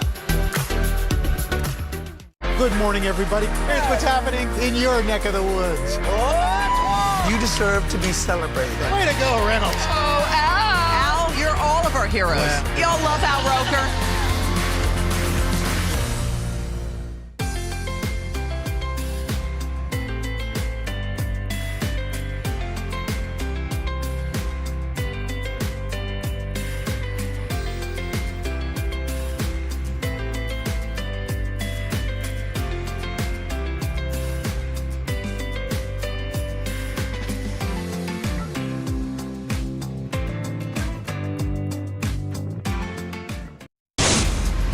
Today, Emmy-winning actress, activist, and animal lover Catherine Heigl is here. Plus, a style star hits the streets to check out the fabulous fashion of everyday New Yorkers. And we're talking about Sofia Vergara opening up about her year of change and how she's hoping for more good stuff in the future. From Studio 1A in Rockefeller Plaza, it's Today with Hoda And Jenna. It all starts right now. No. Okay. Hey. Hi. Wait, is it the 21st day of September? Yes, it is. Earth, Wind, and Fire should be every day, but especially today. Don't you love this song? Gosh, It is the 21st day. It is. And they had some major foresight to create a song that would be played Once a year. At Always. least once a year. Hopefully more. Oh my God, that put you in a good mood. I love That's that like a song. real dancey dance song. I like that one. Oh, I have a too. song for you. Oh, I forgot my phone. I'll do it another time. Sorry, I know you really want Is that. it like a meditation sort of? No, it's folky? kind of bouncy. Oh, it's It's got a bounce to it. It starts off kind of, and then midway through you're like, oh. It's like one of Ooh, I those. love I'll those. play it for you another day. I can't believe you haven't played it for me yet. I know. How many people I have you know. played it for A this few, morning? quite a few. Okay, well, I don't feel left out. Okay. I'm working on it. Okay, we have to talk about Sofia Vergara because she's weighing in. She and her husband, Joe, split up. Yeah, Joe Manganiello, who we've had both of them on our show They're a bunch lovely. of times. We love both of them. She told Entertainment Tonight that she is taking the highs and the lows in stride. And as she says, that's what makes life so interesting. Well, it's true. If you only have sunny days, I know. then you don't enjoy the sunny days. You know, some of the hurt actually can make you stronger. You know, if you look at it that way. Yes. And I think, too, it's kind of like the idea of in relationships, there are really fun times like the vacation, the wedding day, and all the good things. And it just, I always try to remind myself, too, in life, like, life isn't the high or the low. No. It's the middle. It's the Wednesdays. Wednesday. Yeah, it's the Wednesdays. It's the Thursdays on the 21st of September. Yes, just a listening to Earth, regular Wind, and day. Fire. That's exactly what There's it is. nothing that great, but except Right. that song. Yes, You know? that's absolutely right. And I think sometimes we get caught up in it. But when there's a big change, some people hole up, like they go inside, they get in the fetal position, they just want to be alone. And some people, get strength by going out in the world. Yeah. What do you do? I'm like, I think I do like to be, I am a homebody. Yeah. So I do like to be at home, I think. What I don't like to do, and I did this, I think, when I was young, is that when I was heartbroken, I sort of pushed myself out there and, Forced drank yourself. or went out with people or whatever in order to present one way. Yeah. I want to just like feel the way I actually feel. And if I feel crummy, then I want to stay home and cuddle up on the couch in my pajamas and have, I think forcing yourself to put on something for other people is a waste of energy. Yes, I think you're right. And I think there is a point, though, sometimes you need a friend who says, all right, Get that's up. enough of that. Yeah, get up. Now we need you to come. I know it's not what you want Yes. because it is easier. I actually remember that moment with a terrible breakup. I ended up getting back together with the person about 47 times. Of course. But where my friend Tracy was like, it's enough already. Well, with the Get up. Oh, And we really? went out and we danced, and then I almost got Survivor tattooed onto my back. Wait, what? It was when Destiny's Child song was popular. We actually went to the tattoo parlor you did not. on 6th Street, and thank you, Jesus, it was closed. Because can you imagine if I had Survivor tattooed? Stop it. But by the way, I love Tracy. I know, right? She dragged you out. You up. didn't want to. You wanted to stay in and watch another episode of whatever you were watching. Totally, get up. But luckily, everybody needs that friend. And also to know a friend that knows when to step in. Yeah. Because some friends think, well, that's a boundary. They don't want, I'm going to give them space. Don't you love the friend who knows that they're going to bust right through it? You only have a few. Shouldn't have it a lot who know how to do that, but a couple. It's true. Yeah. Okay. Okay. Is that enough? I think so. Okay. Well, it looks like Joe kind of moved on because he was photographed with his new girlfriend. Oh. He has a new girlfriend. Yeah, that can be hard. It can be really hard. I feel like guys have a quick way of getting bouncing back on. Yeah. How does that happen? I don't know. I think they can't. Why be is alone? that? They can't. Maybe some people can't be alone. Yeah, could be. Or I don't know. Yeah, I think it's like some people just need that role filled. Yes. It's like, that's who's going to fill that and role. And I will say, not in defense of Joe, but just in general, sometimes that date after the heartbreak does make you realize, like, you don't have to be in a serious relationship, but that first person, you're like, oh, I still got it. I think that's important. And I do think sometimes, though, the first one, and I don't know, I'm sure they're very happy, whoever that person is with him. But sometimes when you're weak, you're in a kind of a rundown state after a breakup. You're fragile. Yes. And then you meet someone. So that person is the knight in shining armor. Yeah. That person. Yes. Because I think I told you that happened to me. I had a terrible breakup, and I was sitting on the laundromat. And I was like so upset. I still remember sitting, hugging my knees, waiting for my laundry to be over. And a police officer walked in. Oof. And he goes, "Are you okay?" And I go, "No, I'm not okay." And I started talking to him, and I started dating him. And then we dated. Hot. It was hot. I'm like, what is the mistake there? In the laundromat? That's a Colleen Hoover book, girl. And it was, so then we dated for a while. And then after a while, I realized he was a rescuer. Yeah. He wanted to, and after a while, I didn't need rescuing. Now I'm good. So this is me when I'm good. Yeah, yes. So, and he's like, well, I'll do it. I'll help you. And you realize and it started to kind of irritate you because you're like, I'm actually a strong woman. person. You just met me when I was not. Yes. And now I am. So it's. But he also kind of brought you back to life. God. Woo. Okay. You need to go back to that laundromat. You never know who will walk in. So crazy. Okay. Read on. Kerry Washington, y'all, is opening up about how she used to bond with her mom. She said they used to watch a lot of TV together. She told W Magazine, I loved watching. Sweet mother. I know, beautiful. I loved watching television with my mom. We watched a combination of the shows that my friends were watching, like 90210, and shows that her friends were watching, like China Beach and Moonlighting.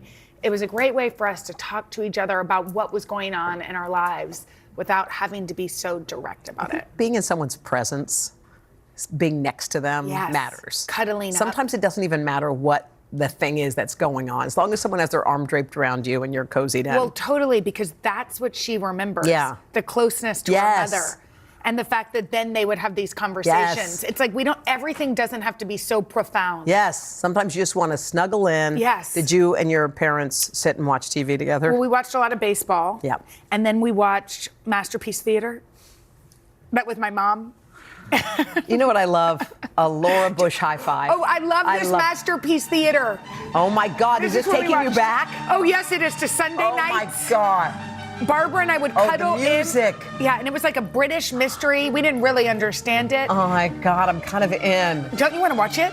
Look at that Yes, candle I lit. do. This is so you. It's very literary looking. We watched it in her bed, and the only reason why we watched it is because I'm pretty sure. Oh, and Murder, She Wrote. Oh, Murder, She Wrote. That's a staple. Angela Lansbury. I mean, that town in Maine had so many deaths, did it not? How did so many people die there? But anyway, she would just watch the shows she wanted to watch, and then we'd cuddle in with her. They decided. Parents decided. Yeah. I mean, What about you? My parents were huge sports fans, huge. So if the Steelers were on, we were all on the couch. Yeah. Period. Yes. There was no Like, walking even if you by. didn't I'm going to wanna go play. be. No.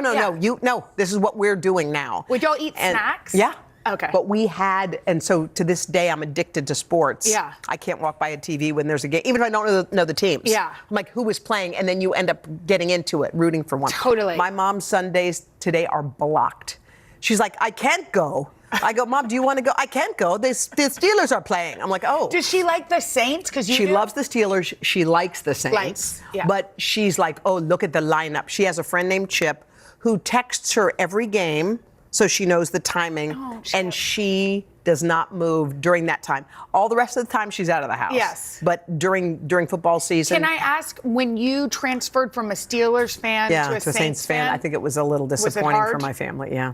Because we love the Steelers, like from our souls. Do you still like them? Yeah, I like them. But the Saints have won my heart. I mean, that's it. It's a hard breakup. But, you know. You had to do it. Guess what You had to Jenna's grow doing, up. y'all? Oh. Jenna's expanding her empire because she's got a podcast, you guys. It's called the Read with Jenna podcast.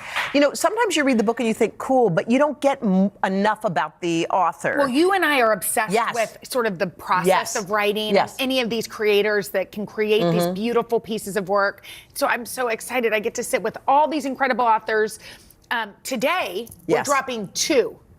Is that what they say? Today you're dropping 2. That's We're how you say dropping it. Colleen Hoover. Yep. She's, of course, the prolific writer of It Ends With Us. Yes. And all of those incredible books. She also has a remarkable personal story. Her first memory was watching her mother be abused. Oh. She said it was the worst memory of her life, but her mother chose to leave that person, and every other memory since has been beautiful. Oh, my God. We also speak with one of my favorites. His name is Javier Zamora. He's an incredible man, advocate. He's done so much in his incredible life, but he also, by himself, came here to this country at 9 years old. That's an incredible story. So I think you'll want to hopefully listen to both. Oh, my gosh. Very good. Jenna, and you're going to be dropping one every Thursday. One every Thursday. Good. So just get it where you get your podcast, or you can scan that QR code. Easy to do. All right. Coming up next, y'all, that wedding cake controversy that left one bride furious. It's also got the internet divided. We're going to weigh in after this. That top story is so hot. Matt, take us.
Okay, whenever there are these heated debates causing a real stir on social media, Jen and I, we just want to weigh in. So it's time for another edition of The Internet is Divided. Okay, here to break it all down and what's got everybody all worked up is today digital editorial director Ariana Davis. Hi, Ariana. How are you? Hi, guys. How are you? Good. Okay, tell us, what has got the internet divided? So the first one, this is a very basic one, but the internet is heated about this post from Spiritual World, which just asked a simple question. Of those 2 cup holders in the car, which one belongs to the driver? People had very surprisingly heated thoughts on this one. Oh, so they did? Yeah, I'm curious. If you guys are driving, you're on your road trip, which one are you reaching for if you have a cup? I think if you're driving, you need the front one. That's what I think. Yeah, I think you should have the one you want if you're driving. You get that privilege. 87% of people said the same thing. They also said the same, because one person said, listen, you don't want to have to reach over the other cup. Is that gross? Or is it just easier to go straight for the first one? Straight. Why don't they have them sideways? Then you could have yours and they could have I feel like some of the newer cars have them side by side now, right? Yeah. Okay. Front and back is very confusing. Yes. Okay, what else?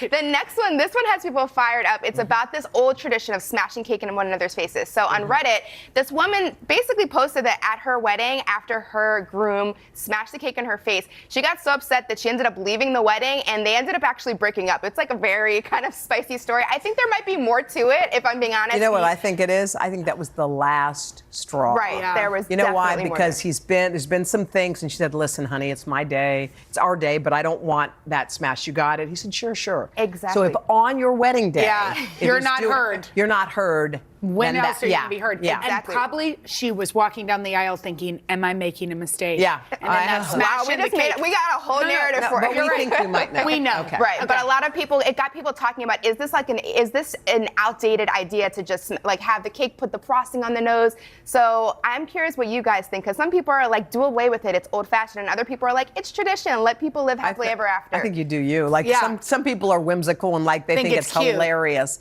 But when did it start? Wait, and by the way, why? I thought it was feeding cake. Like Well, it was feeding and then it turned evolved. into It evolved. smashing. Yeah, exactly. Yeah, I think that if you spend all that time getting ready for your wedding day Yeah. and someone is smearing cake on your face. No, it's kind of gross. Yeah, I'm like, if I got my hair and makeup done for this wedding, like let it Right? be. But Yeah. 85% of people on Today.com said they think that we should just let this tradition go. Yeah. Okay, Yeah, I think you're okay, right, I think especially we're- since there's already been one divorce. Exactly. Okay, finally, the internet is divided about the disposing of dog poop. This is Dog a big poop. one. I am invested in this as a dog mama. So Okay. someone on Reddit basically wrote that she noticed people in her neighborhood when they're picking up their dog's poop, putting it in a little baggie, then they sometimes throw it in their neighbor's garbage bin instead of just throwing it in the trash can. And so this got people fired up as well, because they're like, it's a garbage bin. It's meant for garbage. Who cares which one it goes to? Other people are like, it's my lawn, my property, my garbage bin. Keep your dog's poop out of my Okay, well, trash. as a dog mom, we need to ask you first. Well, I feel like in the city, it's a little different in New York because there's trash cans everywhere. Yeah. But I'm like, if I was just walking in like on a suburban street, it might be a little bit different. What do you guys think? I mean, I've done it. I've dropped it in someone else's can. Yeah. But I mean, I've done it, and because you know why? I'm far away from home, and we're not in a public area, and there's no trash can. Like, what to do? Like, she's not going to drop it on the ground. Yeah, I would never do that. But if I were sitting on my front porch drinking coffee and I watched someone with a big old bag of dog poop open up my trash can and drop it in, I would probably kind of be grossed out. Well, and we've I'd be a also little heard grossed. from sources that sometimes it's not as clean as you'd like it to be. Oh, that's Well, one sources. source close to the investigation said that in her trash can, sometimes if someone dropped a little poop bag in there and then you put your own trash on top. Mound of poop on top. I mean, When you put your regular trash on top. And then when the trash guy comes, and you know how they just, sometimes they don't like tip it and shake it, they just tip it. And the poop stays behind. The poop is sticky. Okay. Stays behind. The source knows a lot of information. What? I'm sorry, this is offensive. Yeah, but it's and we something did that some has the internet investigative divided. journalism, okay, and we just have wanted to bring This what is we had. really sad. Well, 66% of people on Today.com said that they feel it's rude to drop your dog poo in someone Yeah. else's trash can. It probably it's is. just- Yeah. they're right. Okay. All right, good. Get in on these viral discussions. Go to today.com/poll. Thank you, Ariana. Okay, coming up next, animal lover and Emmy-winning actress Catherine Heigl on life outside of Hollywood. Oh yeah, she may weigh in. She will. She has a lot of animals. We're going to talk with her about it right after this. I want to know.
Catherine Heigl is an Emmy-winning actress, a wife, a mother of 3, and an animal activist. And we're so happy she took time away from her beautiful ranch in Utah to come hang out with us this morning. Catherine, Hi, Catherine. Thank you, You for know, having me. people might see and they might think, I bet she lives in Hollywood, where most people would live who are in your profession. But I love where you chose to kind of lay down your life. Yes, me too. Yeah, what made you decide to do that, and what do you get out of it? It's odd. It sort of was. I think some people are mountain people and some people are beach people. Yeah. I'm a mountain person and have always been kind of that way. And my mom realized, because we went out to LA together when I was 17 and hustled for years, right? And I think she realized at a certain point that I needed somewhere to escape to that could just clear my head and ground me. And so we started trying to find, dreaming about and trying to find that perfect place. And we found Utah. And then I started making enough money to be able to afford to do that. And we built these houses in Utah that we expected to be kind of more vacation homes or when I could get away from the hustle and all the work. And we just started spending more and more and more time there. And it was my husband who finally made it his primary residence on his driver's license and stuff. And we went, I think this is our primary residence. We live here now. And you're raising 3 kids, as we mentioned. Yeah. I mean, does it feel like the perfect place? There must be a peace. And I think, it does. And for me, for sure, I think my children sometimes wish they were in more of a hubbubby, exciting city. But I said to them recently, listen, I understand that you are sacrificing that in some ways, but I still think it was the right choice for us as a family because I am more centered and aware of what's going on in your life. It's a smaller town. I know who your friends are. I know who you're spending time with. I know what's up with school. It's just easier to keep my finger on the pulse, I think. Well, it sounds like you're a great mom. And I was thinking about what you just said about your own mother, who said, let's go, let's hustle, let's see what you can do. She saw your dreams and was like, all right, sidecar, let's go. Yeah. Your mom's in studio with us today, which is the sweetest thing in the world. But what kind of an influence did she have? Like, are you sitting here because of her cheering you on? Yes. Yeah. Yeah. And it's just I feel sometimes so guilty in a way that I had that, and so many young actresses don't. And not that they don't have mothers who love and support them, but my mom literally gave up every other part of her life to come and support me and be my hammer. And as a young woman in Hollywood, it's very difficult to be your own hammer. Yeah. So having that and having somebody be the bad guy and lay the law down and protect me in my best interest was huge. I don't know who I would be if I had gone alone.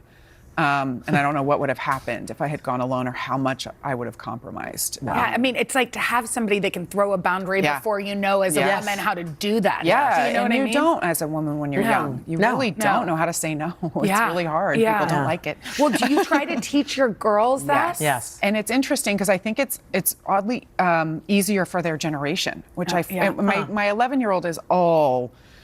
Can I say this? Piss and vinegar? Yes, you can. She is spicy. Yeah. And my almost 15-year-old, which is just blowing my mind, my freshman in high school, Wait, how my did cheerleader. that happen? I don't know. I don't know how it happened. And everyone says, oh, it goes so fast, it goes so fast. And it doesn't just feel that way. It is. It does. Yeah. So you can only hold on to it as much as you can. And don't beat yourself up too much if you don't feel like you were present enough. It's not that. It really just goes. You're not only a mom of children, you're also a mom of beautiful animals. So you many. are such an animal advocate, lover. such an and unbelievable advocate. Yeah. Tell us about all of that. Again, another thing my mother really instilled in me was a love of companion animals. So I have at home 7 dogs and 3 cats and started my own dog food and just a quest to find nutrition for my animals that I could be really, excited about and happy for. And my mother started the foundation 2008, the Jason Debus Heigl Foundation, named for my brother who passed in a car accident. And it was really just about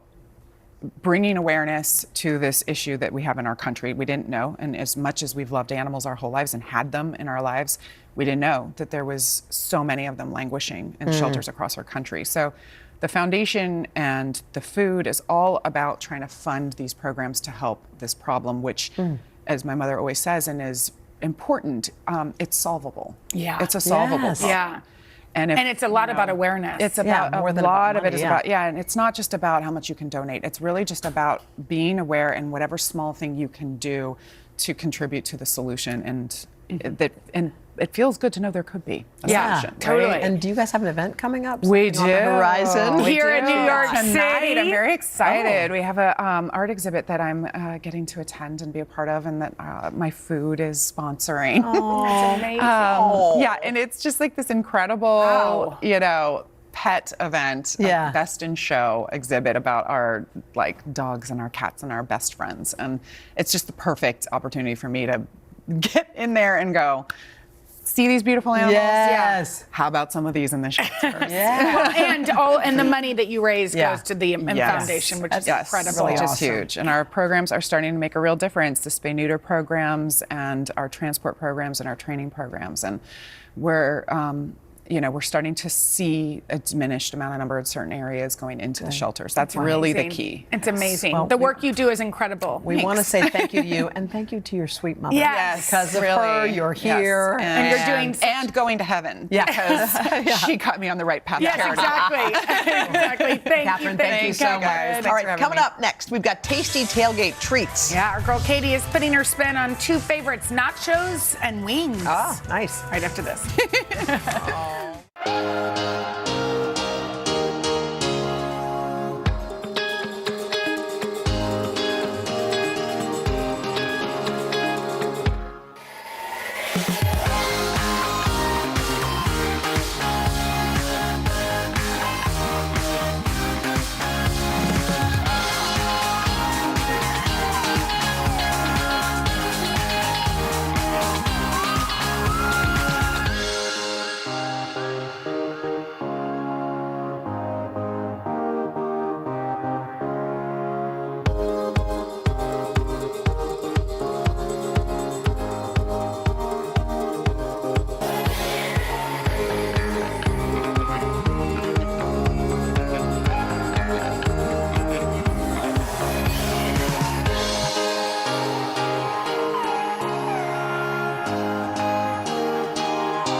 It is tailgating season, which means we have the perfect excuse to indulge. Look who's here. Our culinary Our producer, favorite. our fave, Katie Stilo. She's going to show us a couple of her favorite dishes. By the way, you look like fall. I know. Come on, feel like girl. fall. You're You ready. do. It's, All right. it's sweater weather. We're here. These two recipes are perfect for all the tailgating needs coming up. We're okay. starting with a classic, but I'm making it Italianified. I know. Tell us Because about that. why wouldn't I? Is this focaccia nachos? Focaccia nachos. I call them focaccios because I feel like it's cute, Focaccios. it's fun, it's catchy. So we're starting with some classic store-bought focaccia that I cut into strips, And sort of kind to of resemble thin, a chip. right? Exactly. Okay, cool. But I like to season them up before I bake them. So I add a little bit of garlic powder, a little bit of oregano, and a little bit of red pepper flakes, Yummy. some olive oil.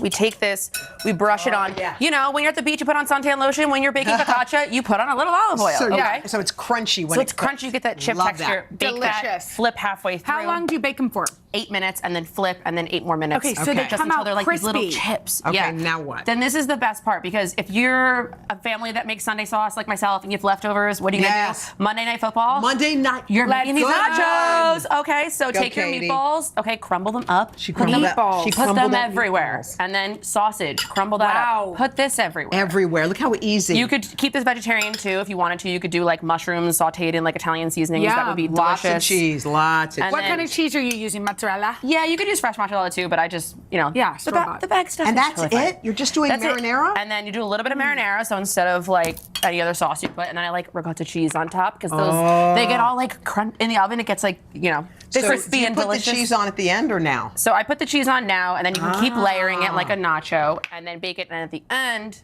you can pass that to Hodes. I'm passing Thank it. you. I put a fork there, but at the end you can put a little Parmesan cheese on top Then to you finish. just take one of the chips. Yeah, and it's like a little And you vessel. eat it. And Okay. it's the perfect little Italian twist on nachos. I think it's a delicious idea. Oh my God. Plus, like when you have leftover meatballs, like it's the perfect idea. Just like bake them off on a tray. Darling. Thank you. Now, tell us Okay, about these next one. taco These wings. actually, Carson Daly helped me develop this recipe. He was walking through the kitchen. They all came to be, and it was one of those Today Show special things. In here, we have some wings, and I'm dry brining them in just a packet of taco seasoning that you get at the store. That's genius. Because it imparts all the flavor with very little work. So you just toss these up, lay them on a wire rack lined tray. Okay, and then let them sit in the fridge overnight. So this requires a little bit of forethought. So Saturday night, before you go out and have your drinks and have fun, brine your wings. Perfect. A little bit of salt on top. The next morning, you're gonna bake them off in an oven at like 350-ish, about 20-25 minutes. Render down that fat, broil them off, get them nice and crispy. I like to do a little chipotle sauce on top. So in here I have some mayo, but you could also do like a yogurt situation. I'm adding a little bit of lime juice. Yummy. I love chipotles and adobo because I feel like they give a little smoky note. We're gonna add a little pepper, some garlic powder, some paprika, and some cumin. And then what? And then you take your wings and you douse them in this sauce. Yum. Look at and them. then the best part is the toppings of a taco. So I take some taco shells, crunch them up on top, Sour some scallions. It's crema, but you can do sour cream. Oh, amazing. All your favorite Oh my gosh, toppings. Katie, you're a genius. Katie, we love these words. Amazing. To get these recipes, head to today.com/food. Up next, y'all, we are celebrating the end of summer with one of our favorite games. What's the name of the game again? I don't know, but play along with us right after this. Oh my God. This is so good.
We are wrapping up summer 2023, and so much has happened, it's kind of hard to keep track of it all. So you know what? We can't remember anything. And when that happens, we play... What's the name of that game again?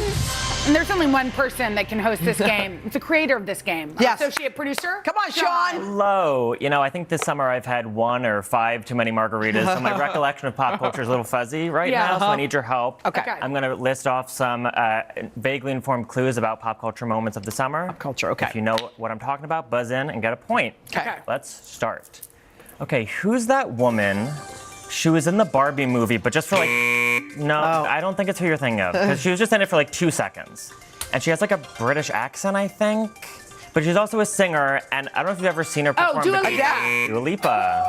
How'd you know that? Oh, because she sang the Because song. she sang that. She sang, Dance in the night. Okay. Yeah.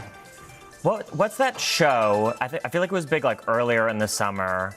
And I don't know if it's in the second season or the first. I've only seen one episode. I think it's set in Chicago, and it's with that guy with the 3 names. And they were like making sandwiches in the episode I saw. Oh. The Bear. Yeah, The Bear. It's so good. You love The that. Bear. This is not fair. It feels like it's targeted. It is. Well, maybe this will get you. Who's that girl? She was like dancing all over the place, and she's adorable, and she was doing that one dance move that's like, but it's not that. It's like something like that. But anyway, but she's been doing it with her mom, and her name, not the mom's name, but the girl's name is like unique. It's like a color or something. And the mom is Beyonce. Blue Ivy. Yeah. Damn it. I mean, For the record, Zach! What is happening? Are we on television? people are forgetting a lot of things. Sorry. I say that word Okay. too much to where Hal started to Darn repeat it. Darn it. Darn. Okay. What's that thing that people have gone to for years? I don't know how long, but people have gone to it forever. But now people are saying that, oh my God, we've lost them. But Okay. now people are saying that, like, Are we on television? we are apparently. Can we check? Okay, so people have gone to it for years, but now people are saying, like, celebrities have ruined it because they go, and if you ask me, it's always kind of looked miserable, to be honest. Burning Man. There you go. There you go. I agree with you, Sean. I'm not cursing anymore. Okay. So that means you can't speak. Okay. No, I can't. All right, next one. What's that Okay, I'll pick it up trend? too. No, I don't want it. I don't want a handout. I'll okay? give up I don't cursing want with a you. handout. I'll give up cursing with you. Okay, good. Okay. Go ahead. Okay, what's that trend? That big summer like fashion trend? I am not into this game. Oh my I'm God! not. I mean, I'm not into the topic. Okay, Well, keep going. Let me finish. It came after that movie came out, and it's all like sparkly and like sequins and like jewel tones. Barbie core? No, it's a different movie. It's the one that. Mermaid core. Yeah. It's the worst game ever. Let's do one more. You can't win, but let's just keep going. Who's that girl? Jenna. No.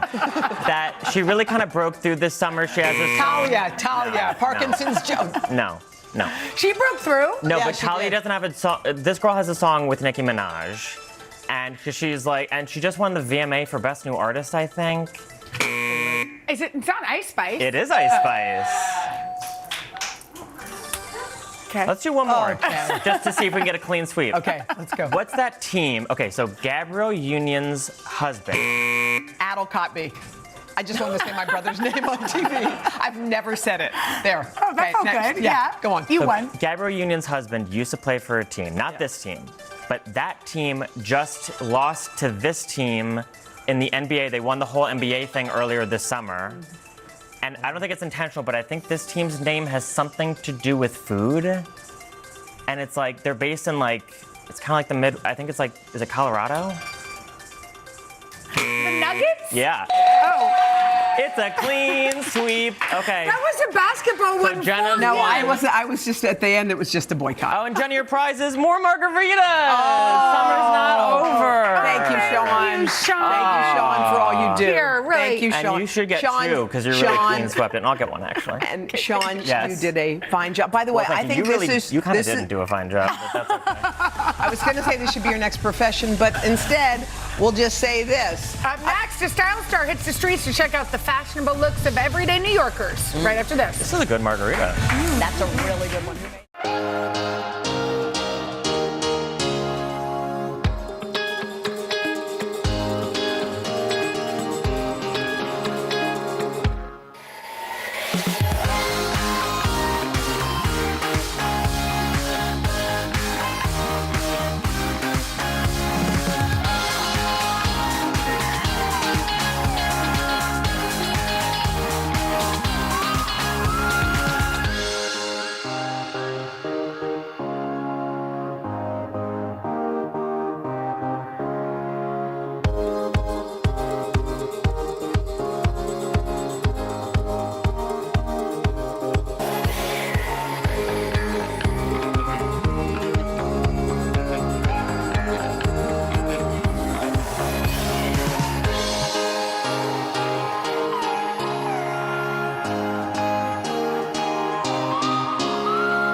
Okay, when you see somebody out on the street with an awesome outfit or style, what do you do? Okay, do you admire it from afar, or do you keep walking, or do you stop them in your tracks and say, beautiful jacket? Well, you know what? We're stopping them as part of our new series. It's called Love Your Look. And here to kick it off is Modern Luxury's James Aguiar. Hi, James. Hi, how are you? Well, it was a fantastic New York Fashion Week. We started this off chasing people, following their looks. Fashion Week was buzzing, and we spotted all kinds of incredible styles. I think we should check it out. Let's go. I'm James Aguiar, and I'm hitting the streets to find the fiercest in personal style. I'm going to find out if I love your look.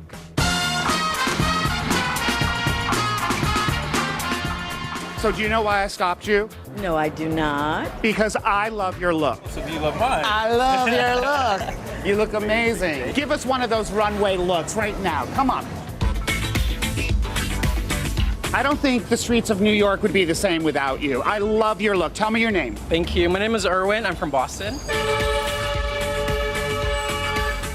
What about this lime fluorescent green do you love the most? It's vibrant, it is energy, it is my personality. I think I'm gonna steal this.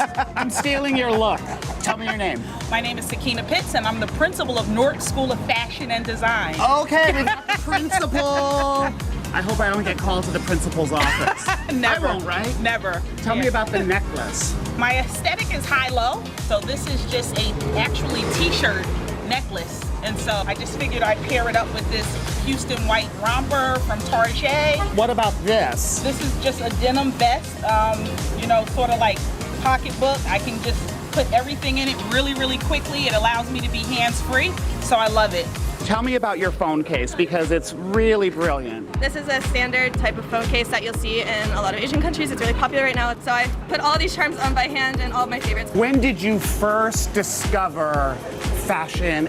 I would say when I was in college and when I'm in the military as well. So wearing uniforms regularly, it gives me a chance to just like go out of that and, you know, play with clothing.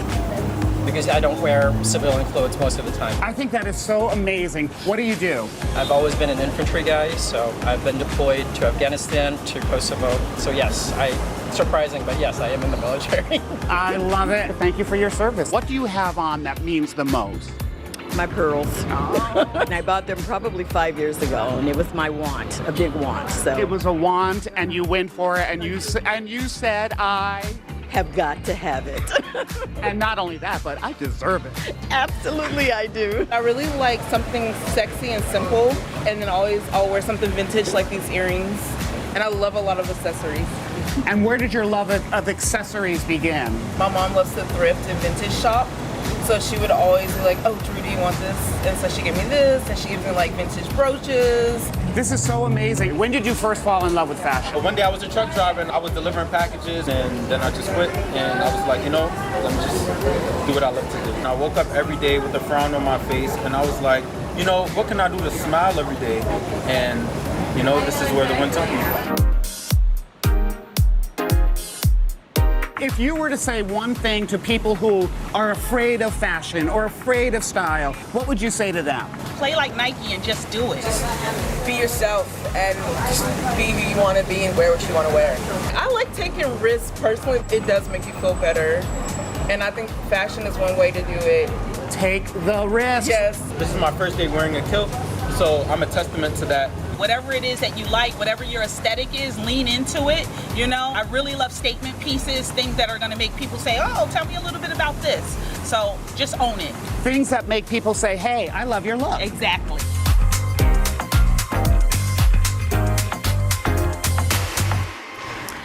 Man, you peel back the layers. It's so much about more than fashion. That was beautiful. That is exactly the point. It is so, fashion comes second. The story comes first. Yes. And if you feel comfortable with who you are and what you're wearing, you look great. And you bring that energy into the world. Yeah. That's true. Oh my gosh, James, thank you. Thank you, James. Thank you. We'll be back right after this. God, the military guy and then her mother.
tomorrow. Oh, we got a good one. Rainn Wilson will be here with us. Looking forward to that. Plus, wedding dress designer Danielle Frankel. And some comfy, cozy goodies in Jenna's bookshop. Hi, everybody. Good morning. Welcome to Today. Every day. We are adding to the star power in our studio. The biggest names, only on Today. See, it worth coming in this early, right? Everybody, it's Today. Like I won the lottery. How do you feel at this age, this stage? Liberated. We're just getting started, folks. Anal stop with a snap. The boys are back in town. Boys are back in town. It's a miracle. It's a miracle. This has been fantastic. Everything and everyone you're talking about, only on Today.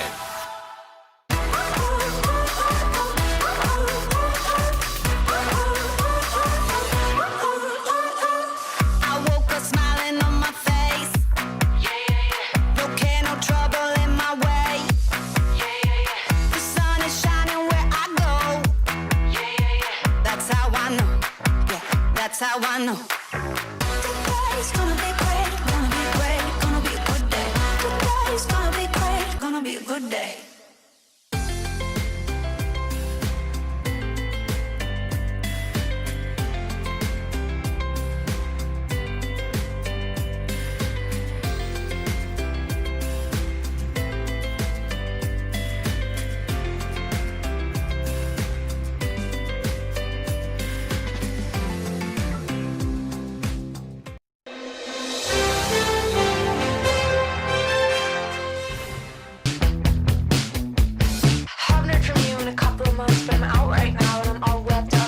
The party is just getting started for Olivia Rodrigo as she celebrates the release of her sophomore album.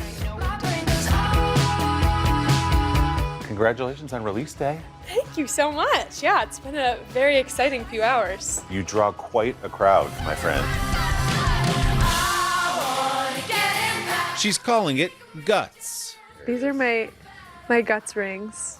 And the critics are calling Rodrigo a rock star. And Guts means what to you in the context of this album?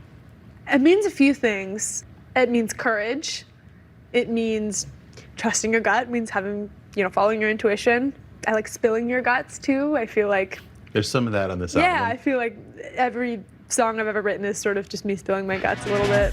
For you, I guess you're getting everything you want. Just 20 years old, the singing, songwriting phenom has a talent for turning angst and heartbreak into hits.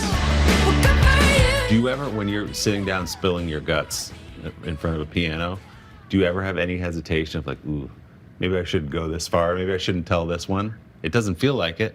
Yeah. In the moment when I'm writing a song, I try not to censor myself too much or think about, what people on the internet are going to say about it, just because I think that is kind of the antithesis of creativity. But it's, after the fact, then it's kind of when you have to be like strategic, I suppose. I don't know.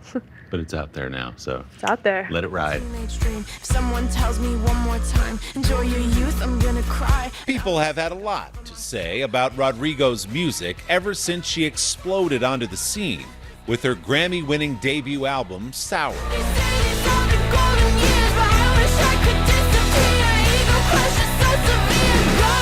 It's brutal out here. Rolling Stone called Sour Rodrigo's greatest hits album on her first try, highlighted by the 5-times platinum driver's license. I got my driver's license last week, just like we always talked about. A poignant power ballad about marking a teenage milestone amid heartache, You said forever. with a bridge embraced by TikTok and Saturday Night Live. I was thinking back to January of 2021 when driver's license came out.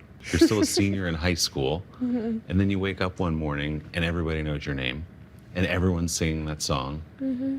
With 2.5 years of perspective on that now, how do you describe what that was like?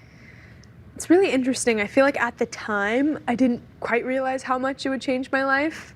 In the moment, I was just so full of adrenaline. I'm like, okay, let's get the next song out. Let's do the album. And it wasn't until recently where I really had the space and time to take a step back and be like, whoa, that was insane. That was, such a huge moment for me, something that I'll remember when I'm 85. And I love that song so much just for me. I wrote that song and loved it because it just so acutely expressed what I was going through at the time, and the fact that it resonated in the way that it did is just so meaningful. I owe so much to that song, and it opened so many doors for me. So just full of so much gratitude for it. As it's setting streaming records and going to #1, and SNL is doing an entire sketch on it, and you're watching this happen to your song and to your life. What's going through your mind? What are you thinking? How are you handling that? Honestly, a healthy level of dissociation goes a long way. Yes. I think when I was 17 or 18, you just can't really read into all of that too much. You kind of just have to put your horse blinders on and focus on what you can control, because so much of it is just beyond anything you could really fathom or control, And then you proved that it wasn't just about that song. I mean, you put out another one, a hit, another one, a hit, and it became the biggest album of the year. Again, Rolling Stone called it the best album of the year. So as you were sitting down now to write Guts, did you feel like, okay, this better be good? Did you feel all that when you were putting this album together? So much pressure. Everyone always says, like, your only competition is yourself. And I was like, oh God, if my only competition is myself, I don't know how I'm gonna beat this. Like, that was just such crazy success that I could have never expected or prepared myself for. And so I definitely, I won't lie, I had a really tricky time setting out to make Guts. But I think kind of halfway through the writing process, I sort of shifted my mindset into not trying to beat something or make a song that would go #1, and I just tried to make songs that I would like to hear on the radio. And that's when kind of the real good stuff started happening. I had a lot more fun, and the songs really improved. So yeah, I think at the end of the day, you just have to focus on doing what you love and making songs that you enjoy. That's all you can do. You have such a maturity in your songs about things like heartbreak and relationships, even on Sour. And as you say, you were 16, 17 years old writing these sort of sophisticated songs that I'm not sure most teenagers have thought through in that way or can articulate in the way that you have. Where does that, I guess, emotional maturity come from? How do you think so deeply and express it so well at your age? Thanks. I've been writing songs since I could talk. I've always been doing it. So I've written so many songs in my life, written so many bad songs, got a lot of practice. But I really believe that really good songs kind of don't come from you, they kind of come through you. It's kind of like something else. It's like a magical thing. And sometimes you write a song and you're like, wow, I don't even know how that came to be. It's just kind of this beautiful flow. So I credit a lot of my songs to that sort of magic. The magic began in Southern California, where Rodrigo grew up with parents who played Alanis Morissette, Gwen Stefani, and the White Stripes in the house. Do you get deja vu? Rodrigo first sat down at the piano at 7. By 12, she was writing songs. She did some acting too, but music was her first love. Do you remember those first songs when you were 12? Yeah, it's so funny. I listen back to it. I still have them on my phone, and I'm like, gosh, I was so angsty. I had such a perspective. I'd write all these like feminist songs about like all these like people that wronged me or like all these issues that I had, and I'm like, you're in 6th grade. Like, what's going on?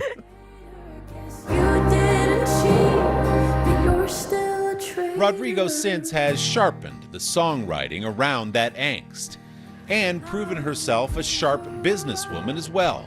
When she signed her first record deal at just 17, she negotiated for ownership of the master recordings of her music.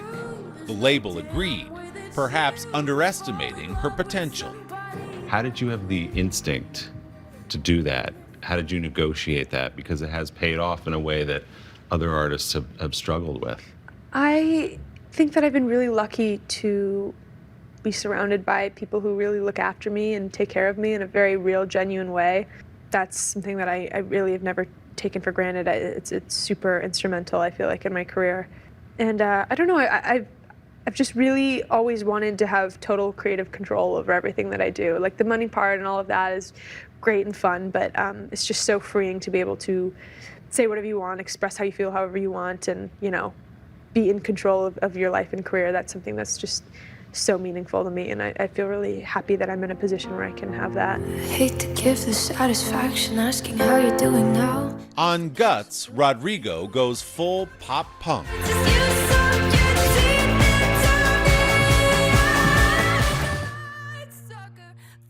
Well, just so you know, most mortals don't have #1 hits flowing through their bodies when they sit down at a piano. But I think Vampire was that way a little bit too, wasn't it? Where you sat down at a piano and it just sort of happened? Yeah, I was getting ice cream with my friends, and I was really upset about this thing that I wrote Vampire about, and I just had this burning desire to sit down at the piano, and I remember sitting down at the piano, and the chords just came, and I was like, oh, Vampire, I don't know, it just popped into my head. I hadn't really ever thought about writing a song like that, and it just kind of came really naturally. So why is it so important to you, because this is true of all your songs, to not talk publicly about who or what exactly it's about? I think explanation is never good for art. Why would I pigeonhole a song into being about this one thing in my life when everyone has their own interpretation? It's the beauty of music.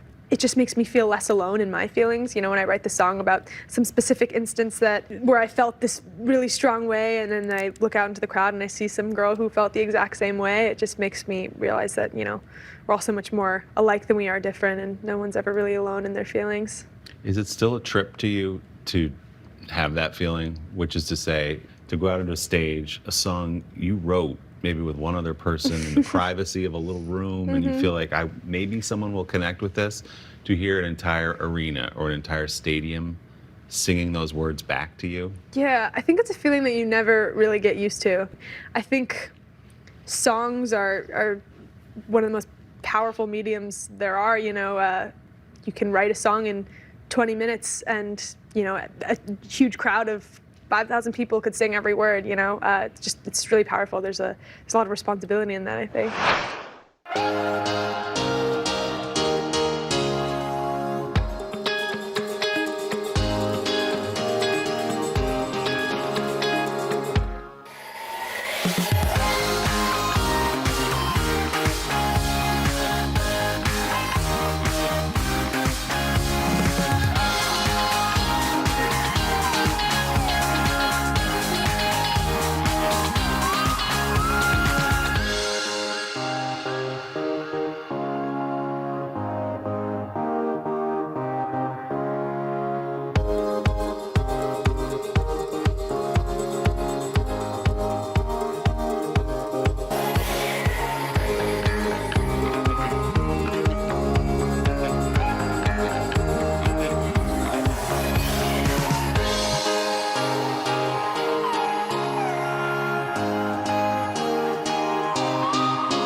She has grown up during this whirlwind couple of years, but she's still having fun.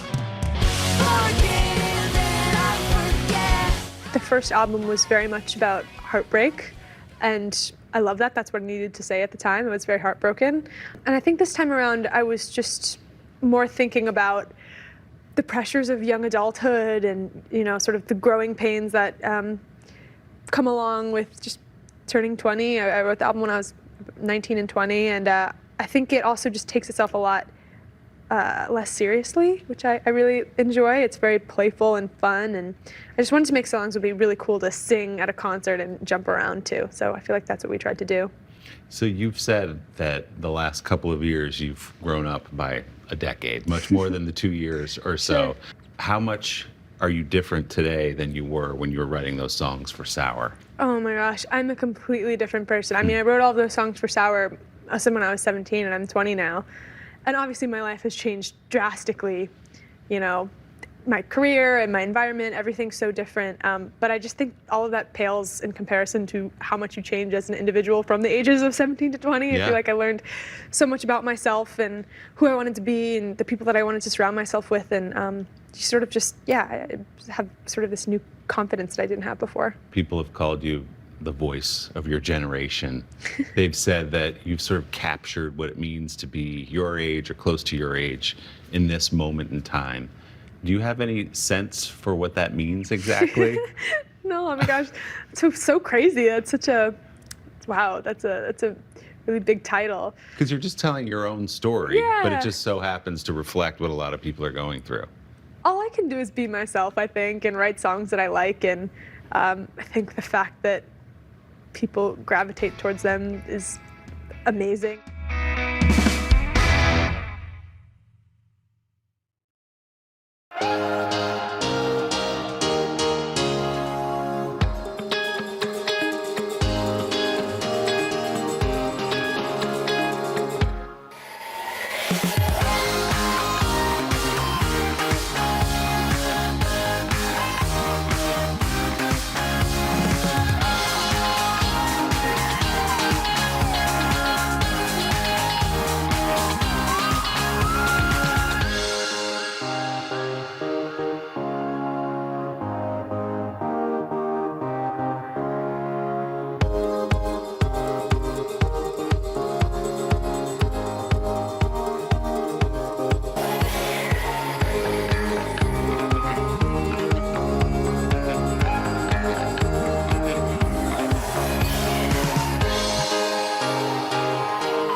Kane Brown's road to country stardom began in an unlikely place.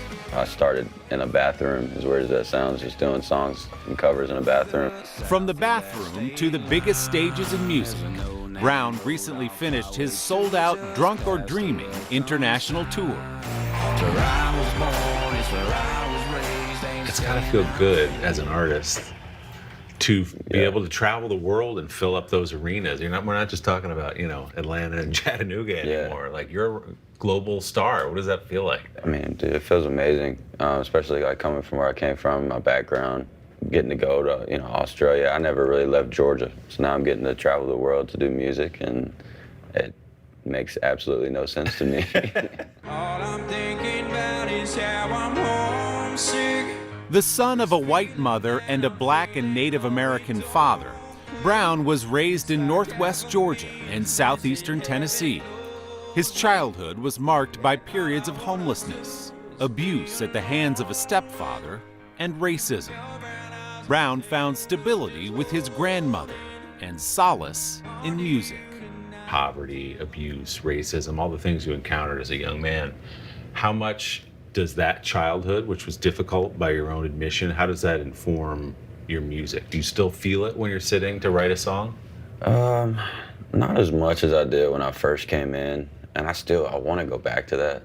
But I feel like I've told a lot of my story, and I have noticed, like, as I keep going and more of my story opens up, especially on stage. Like, now it's went even further, and I feel like that's gonna happen. It's gonna lead to something else, and maybe a documentary or a movie or something, which I think would be really cool. Where did it start for you? Where did you get that bug for, not necessarily I'm gonna grow up and be a star, but like, I just like singing, I like playing, I like listening to music. How did that start for you? Music was always my life. That was kind of my escape, even though I didn't realize it coming up through my childhood.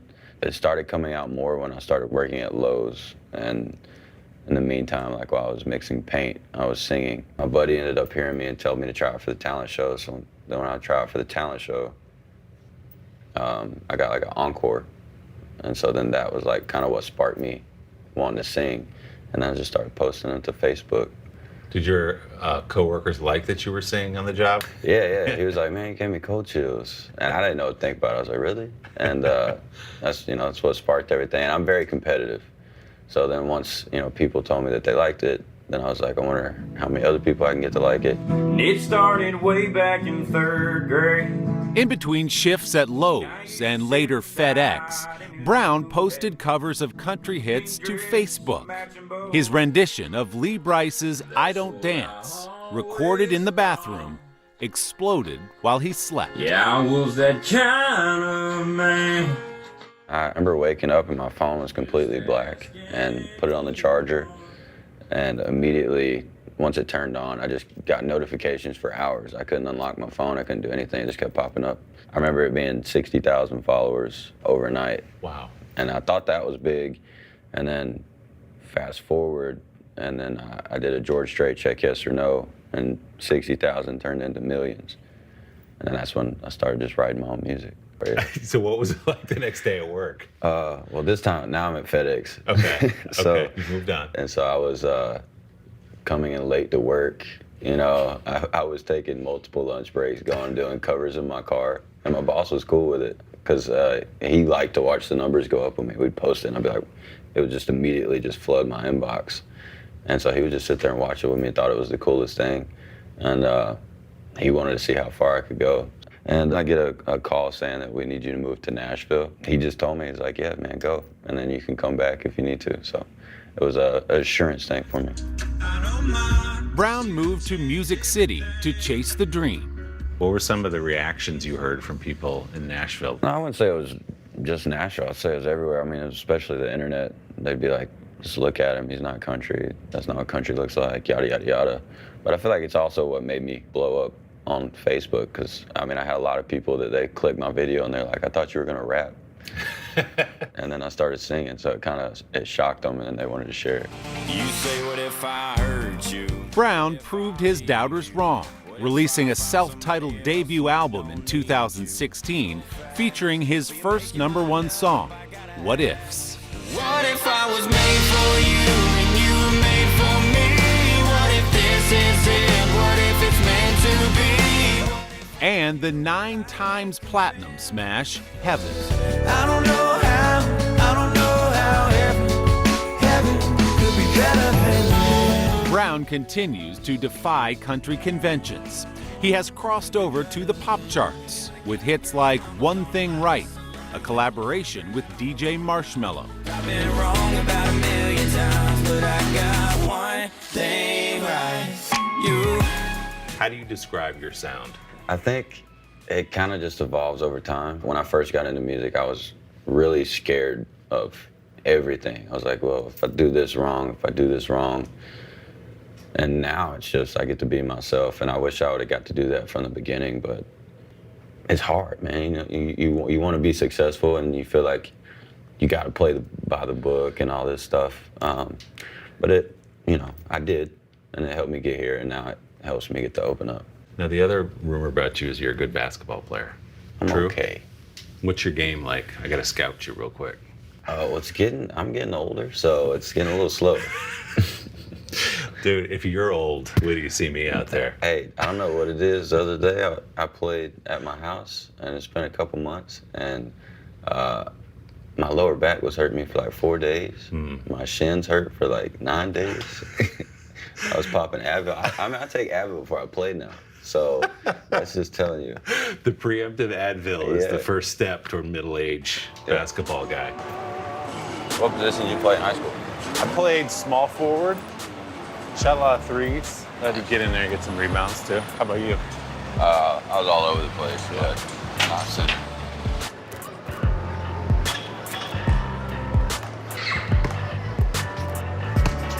So is it true that you are the only artist ever to play every NBA arena on a tour? We were eating at lunch one day, and they were like, would you want to play every NBA arena? I said, of course. Yeah. And you can make it happen. So my team made it happen.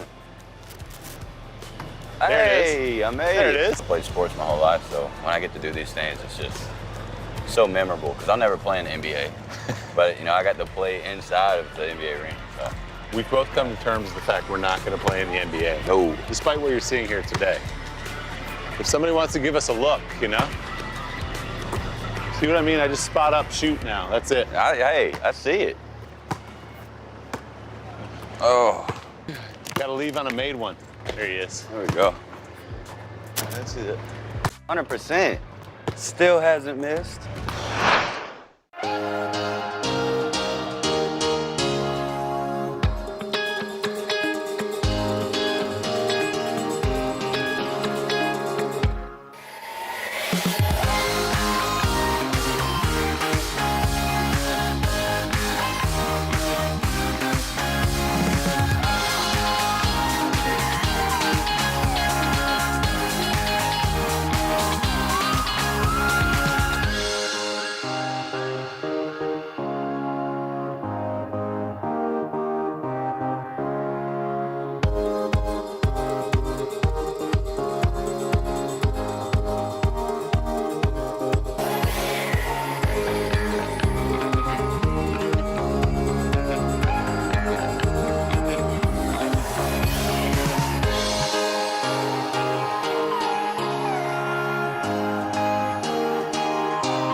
Doing it his way, Brown is filling stadiums and making history.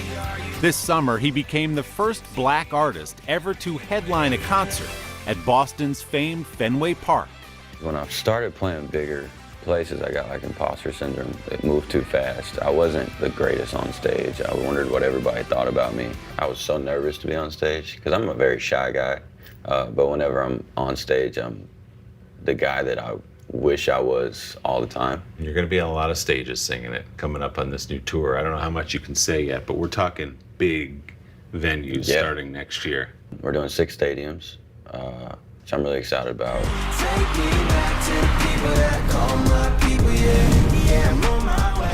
When we did Fenway, I knew that I was supposed to be there. Fenway was very iconic to me. And when I got out there, you know, there was no nerves. There was no, oh my God. It was like, it's showtime, and I'm gonna, you know, put on a show and let these people know that I'm so glad they're here. Brown shared the stage that night with his wife, Caitlin, a singer herself. The couple has 2 young daughters and a #1 hit. Thank God your hand fits perfectly in mine. Another cool element about your performance is performing with your wife, right? Yeah. Singing Thank God with your 2 beautiful little girls, maybe somewhere in the stadium. Hey, they're asleep. They're out. By the time you come on, they're done. Yeah. How cool is that, not only to perform with Caitlin, but also to have it become such a hit? Thank God. It was awesome. I knew it was going to be a hit from the start, you know. We met through music, and once we found this song, we used to do covers and stuff and put it on YouTube, and so my fans knew that she sung, but not the whole, you know, place, country world, whatever. And we found this song when we put it out. She was nervous. And I was like, babe, this song's going to be a smash. It don't even have to go to radio. Like, it's going to be a smash because my fans have been waiting on it, and you're amazing. But I remember before we went out on stage at Fenway, she was like, I'm going to throw up. She's like, I'm going to throw up. I was like, just look at me. I'm right here. Everything's going to be okay. And then she came out, she killed it, and then everybody lit their phones up and sang it back to us. It's her first #1, and it was just amazing for her, and I was glad that I got to be a part of it. You don't know what the response always is going to be, and then to walk out at Fenway Park with your wife and have 35, 40,000 people singing every word back to you, what is that feeling like? I mean, it's the best feeling in the world, man. So that raises the question, will you and your wife now, because that was such a hit, is there going to be more music from the 2 of you? Yeah. Of course, yeah. We're actually working on it right now. Just finished my studio, so hopefully we get a lot more. Maybe she'll jump on a ride too. She said she's a little rusty, but I bet she's all right. It's amazing to look at the charts, particularly this summer, but in general, and you've been right up at the top of them, how country has gone so mainstream, and to see the top 3 or 4 songs, not just in country, but in all music, be country. It feels like you were part of a wave of a new generation of people who are taking country to a different place. Does it feel that way to you at all? I just do my own thing, man. I don't even, you know, look at that type of stuff. I just do my music. I just love that I can be all over the place and be myself and not be worried about it, and then people can come to my shows and still have fun. Only ones I keep around me is my fam. No coincidence, it's always been the plan. Do you stop and have moments and you go, man, it's a long way from here back to the Facebook videos and the childhood I had? I just don't think about it because I feel like, everything that I went through was a part of my life that got me here. And I'm actually proud of it, even though a lot of it was tough and hard and you didn't know what was going to come out of it. But I feel like that's who made me who I am today. It made me strong, it made me want to give back to people, it made me humble, and just made me proud of who I am and where I came from.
Over a career spanning 35 years, Matt Damon has played a soldier at war. Why me? Why do I deserve to go? A thief on the Vegas Strip. Smash and grab job, huh? And an astronaut stuck on Mars. I'm still alive. Surprise. Now he finds himself at the center of a pivotal moment in history. How about because this is the most important thing to ever happen in the history of the world? In Oppenheimer, Damon is Leslie Groves Jr., a real-life general in the United States Army, tasked with supervising scientist J. Robert Oppenheimer on the Manhattan Project, the secret operation to create the world's first atomic bomb, eventually used twice in Japan during World War II. Why don't you have a Nobel Prize? Why aren't you a general? They're making me one for this. Perhaps I'll have the same luck. A Nobel Prize for making a bomb?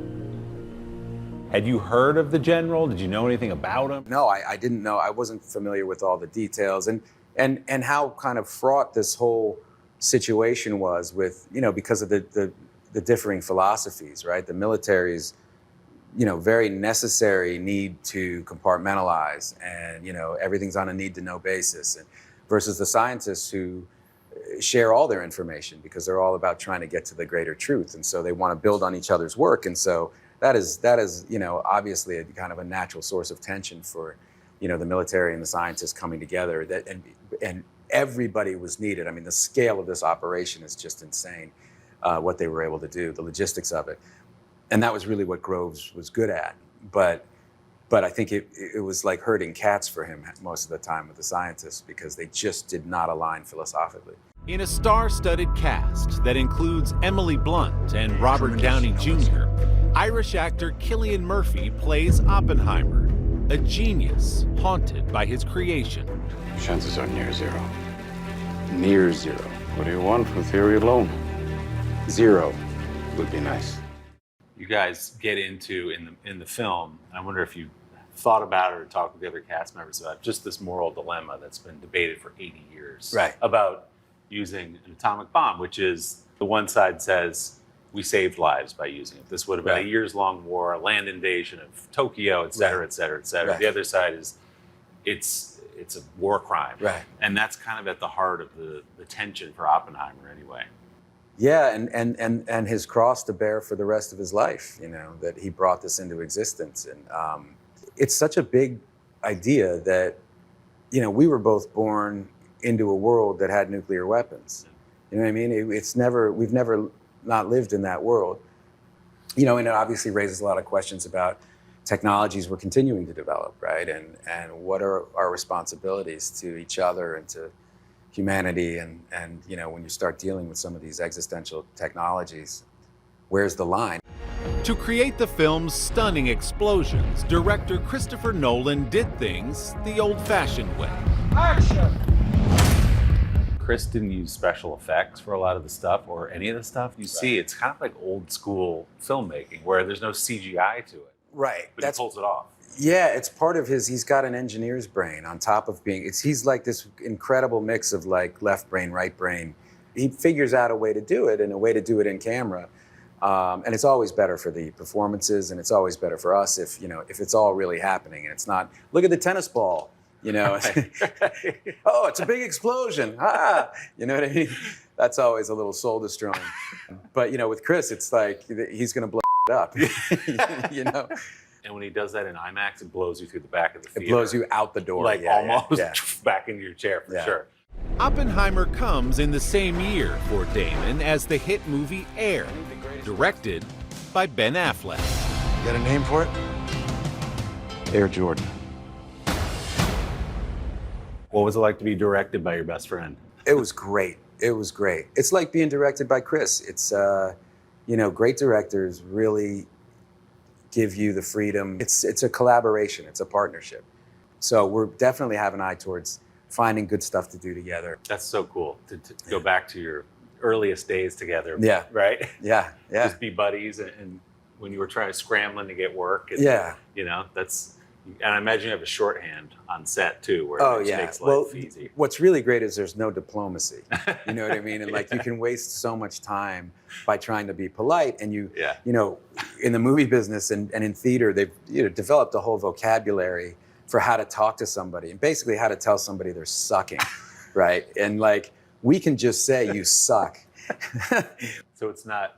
That was great, but what if we tried this? What if I'm wondering if he feels a little more reserved in this? Just tell me I'm overacting. You know what I mean? Where Ben and I grew up, you know, we'd take the subway places and... Damon and Affleck famously grew up 2 years and 2 blocks apart in Cambridge, Massachusetts, bonding over their love of writing and acting. It seems to me, just reading everything I could read about you, that you knew like really early on that this was it. Probably by the time I was 13, and like was taking it very seriously. And we had the best teacher, I think, in the world who came into our lives at that point.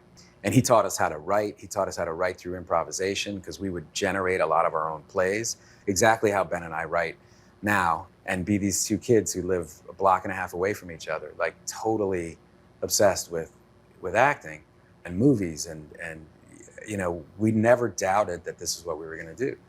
Damon was 18 when he delivered a single line in his first movie, Mystic Pizza. Mom, do you want my green stuff? Before acclaimed roles in films like School Ties and Courage Under Fire. The captain was hurt pretty bad. Good Will Hunting, the movie that changed his life, began as a writing assignment while Damon was studying at Harvard. You don't owe it to yourself. You owe it to me.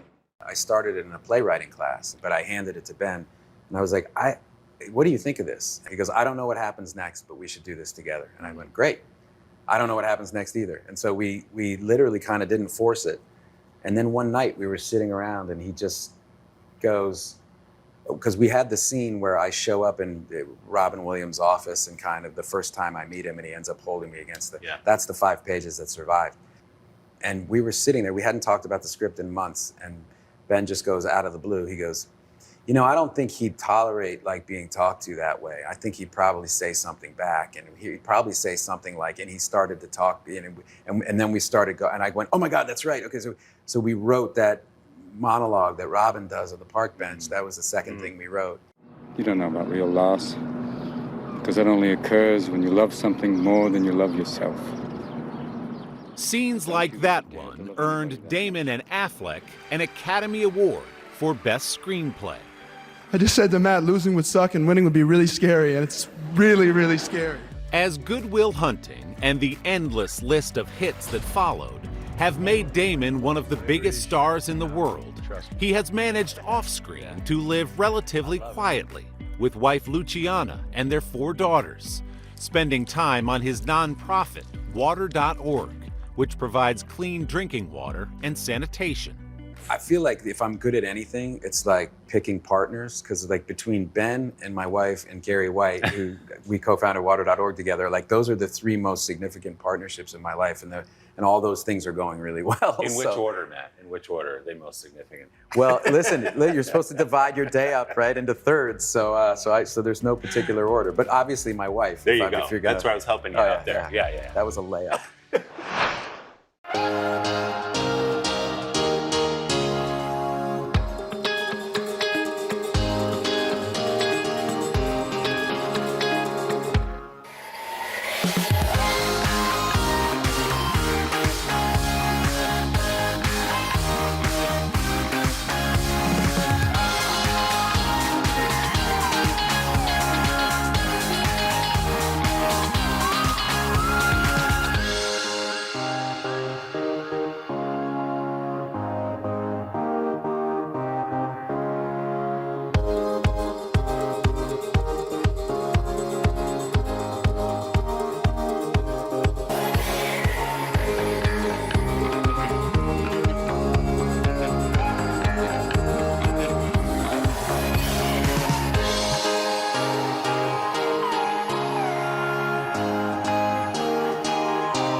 Thank you so much, the city of Boston, and God, I know we're forgetting somebody. Whoever we forgot, we love you and we love thank you. you. Thank you so much. Standing on that stage at the Oscars, did you feel kind of victory for like scrappy young screenwriters, actors? Yeah, and to be fair, like we weren't the first people to do that, and like we had the example of Sylvester Stallone, but Stallone was like our kind of code word basically, because it was like we read this story about him having like a few $100 and he turned down like 35 grand or something because they were just trying to get him off the movie. Mm-hmm. Like, look, you wrote it, just go away.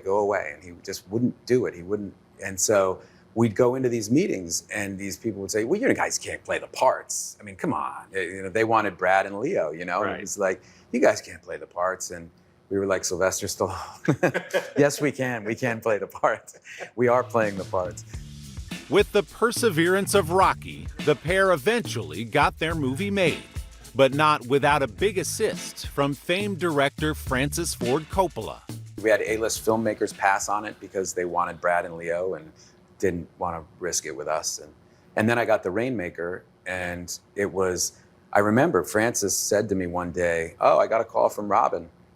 I said, what? And he goes, Robin Williams called me. He was asking about you. And so he read the script and he loved it. But he goes, who the hell are these guys? And Francis said, he's a great young actor. You should work with him. So and that was like, wow. Yeah, so Francis vouched for me and Robin took the part. What was it like the next day after the Oscars? Was it literally an overnight thing, walking outside and people go, you're Matt Damon in a way they'd we never had done a really before? funny thing happen actually, because we were shooting Dogma. We were in Pittsburgh. So Ben and I had to fly. The night after the Oscars, we had to fly a red eye to Pittsburgh from LA. And so we land at like, 7 or 8 in the morning. And we come off the plane and there are like 30 people in the jetway at the gate waiting for us, cheering. And there was this kind of momentary hysteria where it's, oh, can I have a picture? But Ben and I just sat and talked to everybody, for 15 minutes or so. And then the way the Pittsburgh airport is, there's a tram that you have to take. So we go and get on the tram, and by the time we're on the tram with these 30 people. They've all completely lost interest in us. And we're holding the thing, and we're sitting there, and Ben goes, can you believe this? He goes, that was it. Oh, we got 15 minutes. Damon and Affleck have stretched those 15 minutes into 25 years, and now they're out to change the movie business.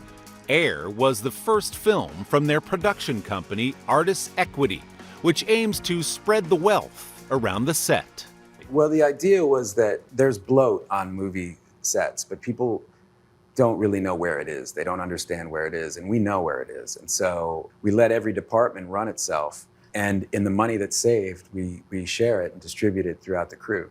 So they're getting much more money, and they have autonomy and creative autonomy, and so the productions run incredibly efficiently, and it's just really worked.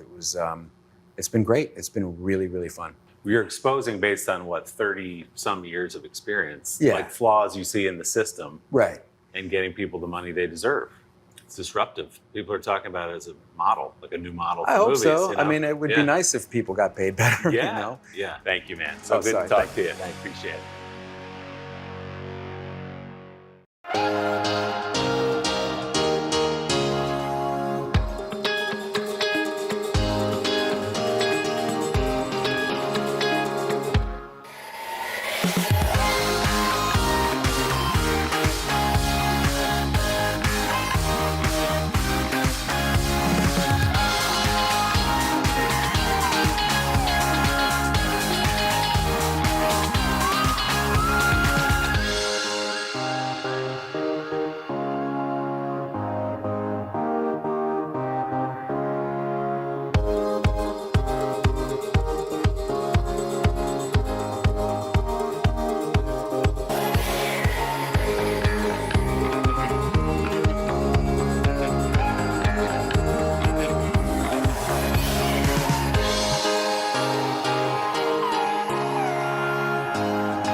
Okay, this is our conference room. Believe it or not, this was my dining table. Is that true?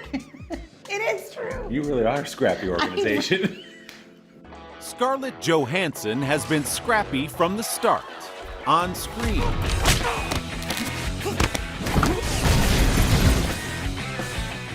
And now in business, with the launch of her skincare line, The Outset. I want to talk about The Outset a lot. I'm here for the eye cream. Great. The Colin Jost eye cream, Yeah, the as I Colin- understand it. That's how it's commonly known as, yeah. But let's start, if we can, with Asteroid City, Sure. which is an amazing Wes Anderson film. Beautiful to look at, as all of his stuff is. My word, it's hot. Johansson plays Midge Campbell, a 1950s movie star forced to quarantine in the fictional desert town of Asteroid City. You were very good in the one about the tramp in the brothel who Thank gets you. amnesia and Thank becomes a you. pediatrician. You were very It's authentic. actually maybe my favorite character I've ever I don't know why played. nobody else liked it. Oh. So what is that phone call like when Wes says, not only do I want you in the movie, but I wrote a part for you?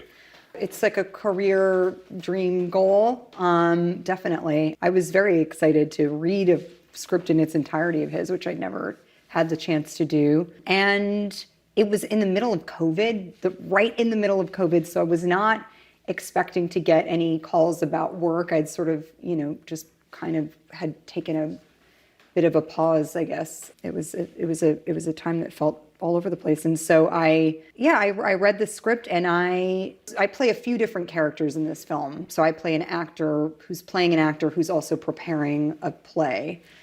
So there was a lot to discuss. I had to wrap my head around. I don't like the way that guy looked at us, the alien. Well, how did he look Like at we're us? doomed. Maybe we are. As with every Wes Anderson movie, there may be no point exactly into asking what it's about, because it's kind of an experience. But how do you describe this film to people who are thinking about going to see it? The film is really sort of exploration in existentialism. It's, I think, a film that's made, it's very reflective of where Wes is at, I think, in his life and career. The fact that it was written and developed during the quarantine time is definitely baked in there.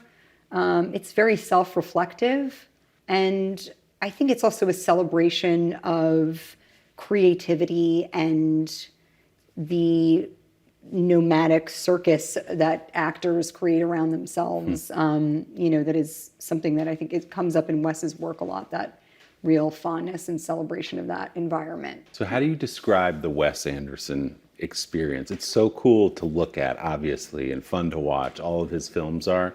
But on the other side of it, as an actor, what does that mean? How is it different from other things you've done? Well, I think Wes's love of that nomadic circus is really, it's also represented in the environment that he creates on set. We were very isolated in a town called Chinchon, which is in Spain, in an agricultural area. Really never left our compound where we were all staying, and this whole world was created on a watermelon farm. So all the earth and all the mountains and everything were brought in and built, this practical set in the middle of nothing, and just agricultural land. And so it was very surreal, but also so magical. I mean, it was so unique. I've never experienced, I'd say doing theater is maybe the closest thing that I could describe it to, liken it to. It's such a beautiful family that he surrounds himself with, of family he chooses. So let's talk about Midge specifically. Mm-hmm. You read her on the page. Did you get her right away? What did you think about the character? I actually had to read it a couple of times. My character, Midge, she is a movie star. She is beloved. She is kind of narcissistic and self-involved in I think a way that's that's very alluring and enigmatic, and she's aware that she's constantly being watched. That's just an ingredient in her life that's always there, and she doesn't mind that at all. And she's, we looked at just what actors I could kind of hang my hat on, and of that era, whose career could we emulate. And I think Bette Davis was who we both liked, and I just love her. I love her whole spirit and her vulnerability, her strength, her groundedness. Like, she feels to me, very authentic, and so that's who we kind of based her on. So this role came to you at a complicated time for you as well, to say the least. It wasn't initially that complicated. Initially, it was wide open and great. But as we waited for the window of time to shoot because of COVID and all the regulations, I got pregnant, and I was very happy to be pregnant. But I knew that I had this obligation to shoot this film, and nonetheless, I at some point had to tell Wes that I was pregnant, because I thought, I guess this isn't going to push for as long as I need it to. And in true Wes fashion, he was so excited that I was pregnant. He said, "How long do you think you're going to need post birth?" And I said, "I don't know, maybe I guess 8 weeks or something." So on my 8-week postpartum date, I was flying to Spain, and with my young, 8-week-old baby and Colin. And so that was another added piece to the experience that was it was wonderful. It was so wonderful. It was challenging, but it was also completely unexpected. And, I felt so fortunate and grateful to be able to still be able to participate, and then I got to bring my infant baby to the table, and he could be held by Adrian Brody and Willem Dafoe and Bryan Cranston and everybody else. So. The stories he will have, his earliest babysitters, all Academy Award winners. That's right. Yeah.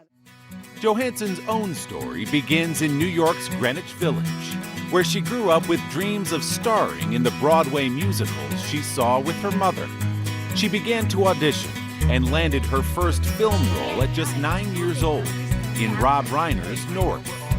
After working steadily as a child actress, Johansson was thrust into adult stardom by her performance alongside Bill Murray in the acclaimed 2003 movie Lost in Translation. I just don't know what I'm supposed to be. I forgot how young you were when you made that. I mean, 17, you're a high school kid, basically being thrust into this world. Was that a hard thing to have that many eyes on you and to be treated now as an adult effectively after that movie? I mean, I think just being that age is hard anyway. I felt like I was at a crossroads at that time because Lost in Translation had come out and Girl with a Pearl Earring, and I did some very exciting work, but then I felt like the work that was out there, for me anyway, was not, it was sort of uninspired, and I didn't know, I thought, I don't want to do work that's uninspiring. Like, I would rather do some other thing. She found the fire again on Broadway, starring and winning a Tony Award in the 2010 revival of A View from the Bridge.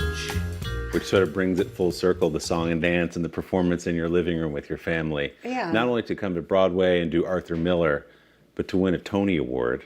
That must have been thrilling. It was thrilling. Our production was so incredibly received and feel totally welcomed by this amazing community I admired for my entire life, and feel that thrill of being on stage every night and the unexpected, have that, it's so exciting and makes you feel like alive, And then it's the same year, I think it's the same year as the play that Black Widow and Iron Man 2 come along, right? Right. By a twist of fate, all of a sudden now you're in the Marvel universe. So you're at this crossroads where like, I don't know what I'm doing, to winning a Tony, and now you're in a Marvel movie, and then a bunch that came after that. Right. What did the Marvel movies do to your career and your life, just in terms of like joining this world that people are so invested in and so many people are aware of and watch it? Yeah. How much fun was that to be a part of? I didn't know whether I would be accepted by this massive fan base that was already there. It was so early days in that genre. I mean, the way that it was then, it was just the beginning. I mean, we were on the set of Avengers going, this is either going to be, we're having an amazing time with all these incredible actors, and yet we don't, this could be really awful. I mean, it's so crazy. I remember going, there's a Nordic god, we have a mutant, this like rich playboy turned robot guy, I'm a Russian spy. It was just like, this is a recipe for disaster. Somebody that's been frozen in ice and comes out. It was like, but then here we are.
So this is home. Yeah, that's a home away from home.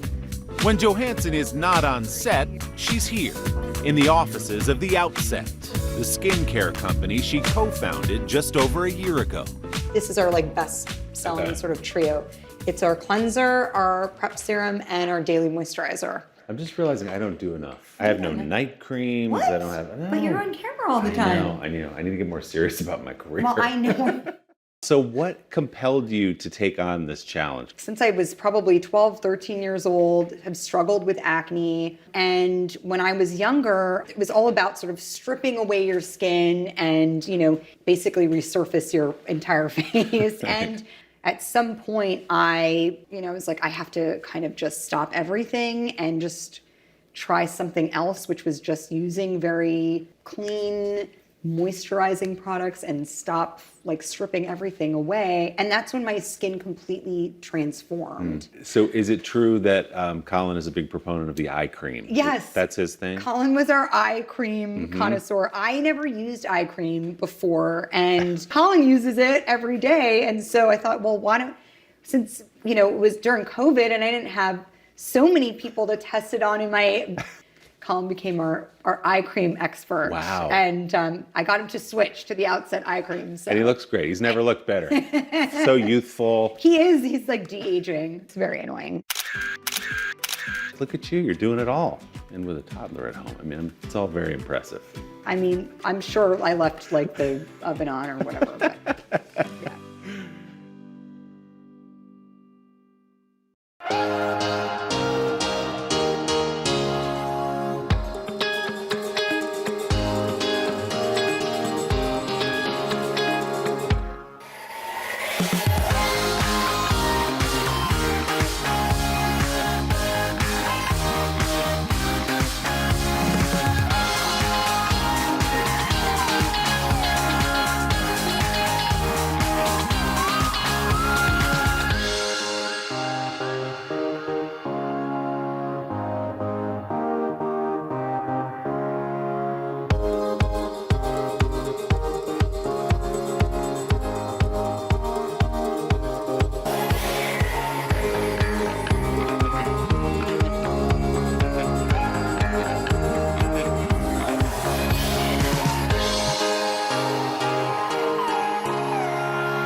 It's over now, all right? He's just about to get started. It is hard work being John Luther, the good cop with a dark side, played for more than a decade now by Idris Elba. Because I'm ready. It looks like a lot of fun as a viewer to play this character. Nope. No? Just brutal because you're getting beat up so much? Getting up at 4 a.m. in the rain, cold. And, I'm just like, can we do a Luther where he's in Hawaii? And there's maybe it's a tropical storm, so there is some rain, but not so cold. I smell a sequel. 100%. Hawaii. Yeah. Luther Hawaii. Jamaica. I mean, I say it isn't fun. I've played him for 10 years, and he's one of my, sort of dearest characters, if you like. Elba has played several. In this country, he is known best, perhaps, as drug dealer Stringer Bell from the iconic HBO drama The Wire. No matter what we call heroin, it's going to get sold. But in Elba's native UK, Luther looms large. The popular 5-season BBC series now spun into the new movie, Luther, the Fallen Son. For me, playing a detective on the other side of the fence, Stringer on as a drug dealer, and Detective Luther, for me, that was like, yeah, I get to reinvent something, and myself, actually. And there's something about Luther being this forthright character that will stop at nothing. Mr. DCI John Luther, well, I mean, it's not. I was a DCI in your department. John Luther is an ordinary detective with sort of extraordinary circumstances, but very relatable. We're not talking about end of the world crime. We're talking about guys that have real bad sort of ethics, you know what I mean? And he can't stand that. But what the film has now given us is taking this central character, Luther, and putting him in these landscapes, in these scenarios that could be as epic as the ones that James Bond sort of covers, you know what I mean? And I hope people kind of go, oh, wow, James versus John, you know what I mean? Like, I really hope that. Don't think I didn't notice. There's a moment at a bar, you're sitting there. I'd say a long day calls for a martini. Whiskey? I remember seeing that in the script and was like, are we sure, bro? I mean, this is like, it's right on the nose. Was that a nod to the outside calls for you to play James Bond? Not purposely, but, you know, I think those who know. It's a great moment. So now you've certainly raised the question then with the Bond comparison, the franchise anyway, of sequels. It feels to me, having just watched the movie, like there's more to come. Yeah. Fair to say, or at least that's the way you'd like it to go? I think it's fair to say that. Yeah, I think that the ending, again, really sort of opens that door for what are the possibilities. Where does John go next? And I think that's quite on purpose. Yeah. I think we all, you know, have a sort of wish to take a few chapters and see this landscape grow and grow. I do. I mean, I feel like there's so much we can offer. Because Lutherland is really wherever Luther goes. So if we saw Luther in Colombia and it had that same sort of Luther aesthetic and it's dark, you know, I think that would still be as engaging as seeing him in sort of London as we know it. Elba was born and raised in London's working-class Canning Town, the son of African immigrants. How and when was the seed to become an actor planted? How did you get to that place from a place that was so far from Hollywood or show business? Well, I mean, you know, I knew in high school, secondary school for me, that I wanted to be an actor. I knew that at the age of 16 that this was sort of my career path. I just didn't know how to get there. And as soon as I left school, I sort of, you know, got into college. And I sort of did a performing arts course, which sort of covered all the bases. But it was right there when I sort of got introduced to method acting and Robert De Niro. I just became fixated. So I was 19 after 2 years college.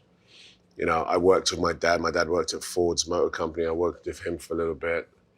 And then I saved enough money and I was like, I'm going to New York. And everyone's going, all my friends were like, you're going where?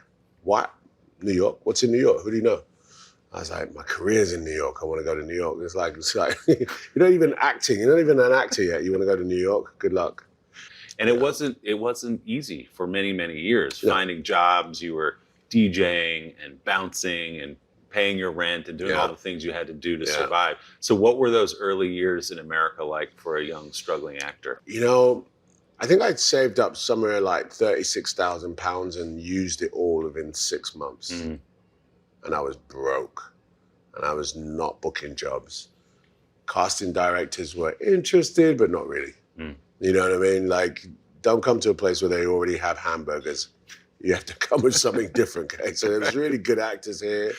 But I just came with this dream, and then I was really, I'm a tenacious guy, you know. I stick at it. And so is it true that when the script for The Wire came your way, you were in the Astro van? Is there any truth to that? Yeah. You were spending a few nights in the van? Yeah. It was a very tough time. I was married at the time, and my wife and I were going through a very bad time. You know, she was pregnant. It was just a rough time. I could barely scrape enough money for our, you know, unborn child, and I lived in a van for a little bit. But at the time, I was auditioning during the day, and you know, my daughter was due to be born sort of like early January. And we're talking about November now, and this script comes in. It's like, you know, this is a pilot. You know, again, I was seeing really good casting directors by this junction, okay? This pilot's come in, it's called The Wire. Go in to see the guys, but do yourself a favor, don't speak in your own accent, you know, just keep it American.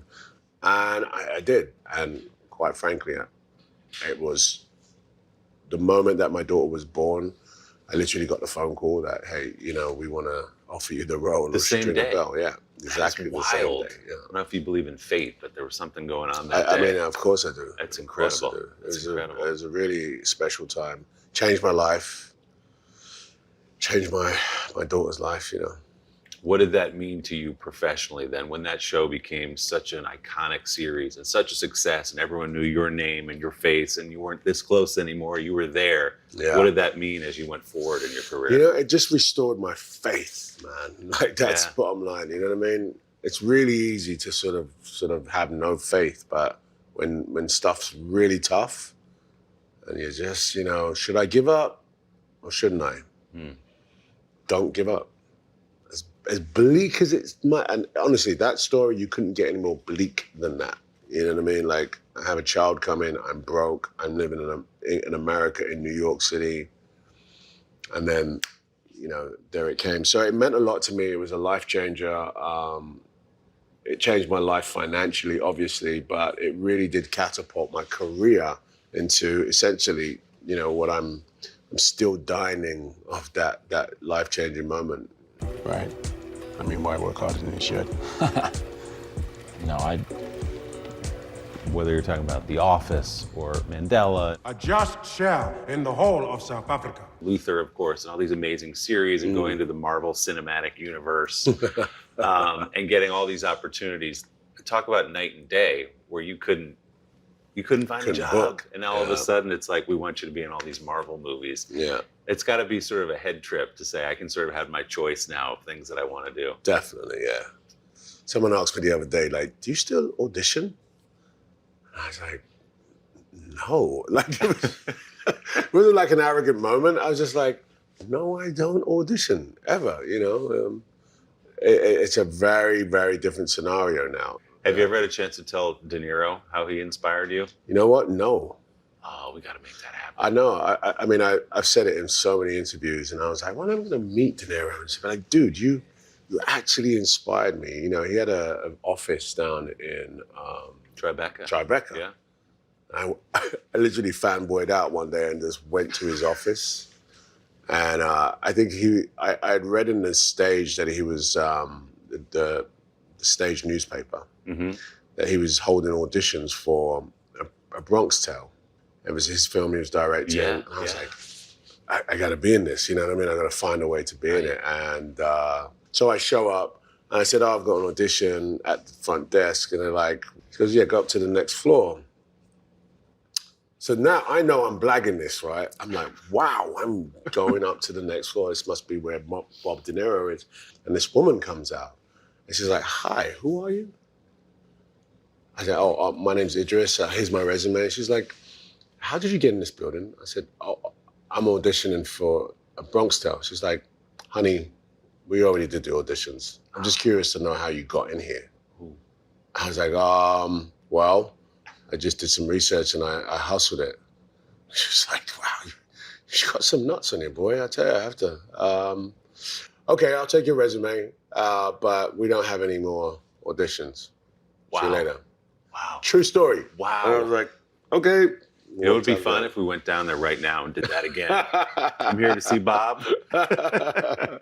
That's amazing.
Elba also is an accomplished DJ who has booked Coachella twice and one royal wedding.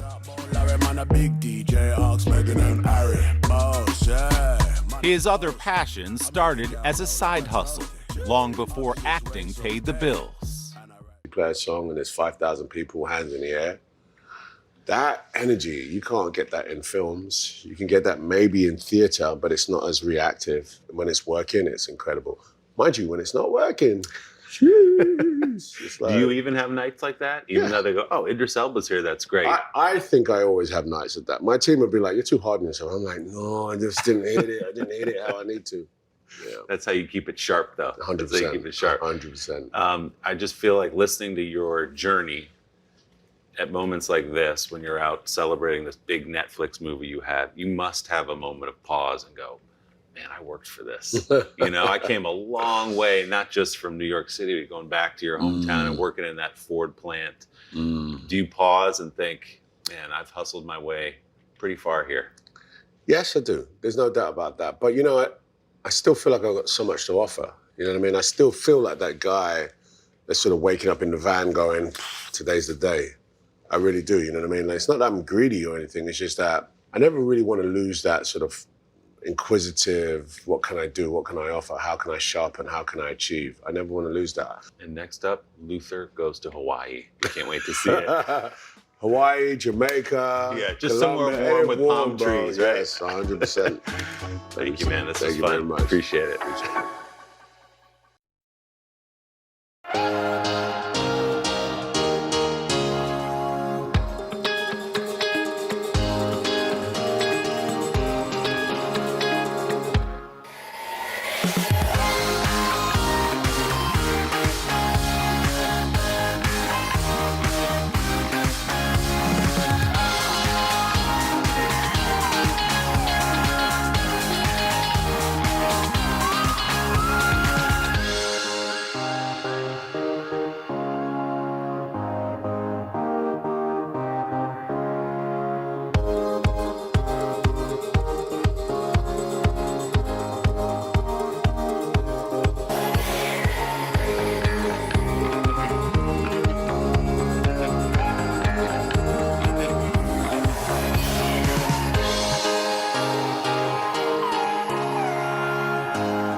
Draw a bit of a crowd, Michelle.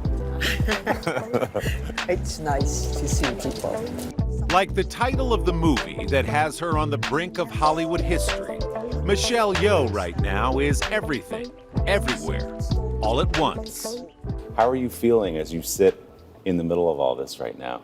You can see the big grin on my face. It's been fabulous to see this little film that has such a giant heart be embraced in all these ways. When the movie came out last March, we had our world premiere in South by Southwest. We knew we had something magical. Mrs. Wang, are you with us? I am paying attention.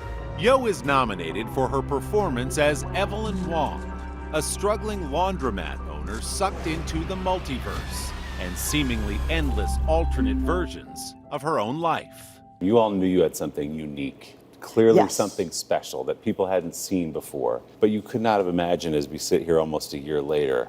To have 11 nominations. 11 Academy Award nominations. If you had told me that last year, we would be like, funny. Would love that, but it's funny. Because, you know, if you look at it, it's a weird, wacky, wild, wonderful movie, very, very original, maybe too original for some people, too like in the future kind of thing. Right.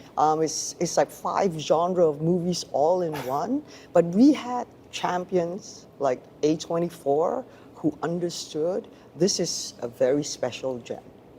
I'm here because we need your help. To save her family, Yeoh's character must master a wildly different skill in each universe. The role was written specifically for Yeoh by directing duo Daniel Kwan and Daniel Scheinert. I was watching the film again last night and my son came in the middle of it and said, what's this about? And I said, I don't know. I don't know how to describe this. So I'm curious, when the Daniels came to you the first time, how was this even pitched? Because it is so unique. It's unlike anything anyone has ever seen on a screen before. What was the pitch and did you get it right away? So they were very smart. They sent me the script. Because when you pitch something like this, it's very hard. It's like science fiction, comedy, horror, drama, martial arts, you know. They just say, it's like, how do you pitch something like that? For me, meeting them was to see if they were not certifiably insane. These geniuses had the courage to write a story about a very ordinary woman. And we women, mothers, daughters, aunties, grandmothers, are ordinary, but are given the opportunity to be extraordinary. Playing ordinary is something new for an actress known previously for roles like the high-flying warrior in Crouching Tiger, Hidden Dragon. Was watching some of those fight scenes thinking, she knows what she's doing. She's done a little bit of this in her career, but I was also reading, in some of them you might have been a little too good at it in a way that Evelyn might not have known how to fight that way. Is it true that the Daniels asked you to sort of turn it down a little bit? You were too good at it. No. I think what it was because normally when for example, in Crouching Tiger, Hidden Dragon, I am the mentor. I am the one who's teaching the art. But in this one, the Daniels came up to me and said, oh, it's Evelyn Wong. She doesn't have a clue what she's doing. Her hands know what she's doing because she's just jumped to the other universe and acquired the skill and jumped back. Right. But now you're back to Evelyn Wong's head. So it was fracturing of the mind because the hands will be doing all these crazy things and the face is going like, what the hell am I doing? Wow, I cannot do. So it was good because that's what I love being challenged. I love being for them to come up and say, can you try this for us? Can you do this for us? And every day they throw like, say, I love you in 8 different ways. Okay. Or you have to do this and you have to do that. Okay, pee in your pants. Doing this. They really threw it all at you, didn't they? Yes. Yeah. Yeoh grew up in Malaysia, dreaming of being a ballet dancer. As a teenager, she moved to London to train at the famed Royal Academy of Dance. But when an injury cut short her promising career, she turned toward drama, though reluctantly. Boy, did I hate it. That was the first time I discovered stage fright. When I had to say lines on stage, I forget my own name. At 20, Yeoh returned home, where she was horrified to learn her mother secretly had entered her into the Miss Malaysia beauty pageant. I'm a graduate and I come from Ipoh, which she promptly won. So then I was given an opportunity to go to Hong Kong to make a commercial, to do a commercial. Is this the watch commercial? That's the watch commercial with Jackie Chan. You know, you're doing your hair and makeup early in the morning, and you turn around and you see this guy shuffling over. I go, God, he looks so familiar. And then I recognize the nose. I'm like, oh my God, it's Jackie Chan. Yeoh soon was starring alongside Jackie Chan in Hong Kong action films like Super Cop. An established star in Asia, Yeoh made the leap to Hollywood, a town that at first did not seem to appreciate her resume. You came from a place where you could do anything and you wanted to come show that to Hollywood, and they weren't ready for that. They had an idea of who you should be, what kind of actor you should be. Right. So how did you work through that in those early years? It's not giving up. It's like believing that it's possible. I think, first of all, you must be passionate about what you do. This comes from passion. So you don't see it as a job. This is something that you love. And when you love something big enough, then you want to make sure that it's the right thing, that you are doing it and you're doing it right for this passion of yours. Because if you take on a job, it takes you away from people you love, your family and all that. And so you better make sure that what you're doing is really worth your time, your love, and what you're giving to it. And it is, yes, when I remember saying, and then I got here because in Asia, in the whole world, Hollywood is the place to go to because Hollywood is where dreams come true. And that time, quite a few directors and actors were trying to make it in Hollywood as well because that is the ultimate dream. And then you get here, and for the first time, I think, I understood that I'm a minority. And that really blew I almost couldn't understand the word. It was like, I think I better look it up in the dictionary. What the hell is Myanmar?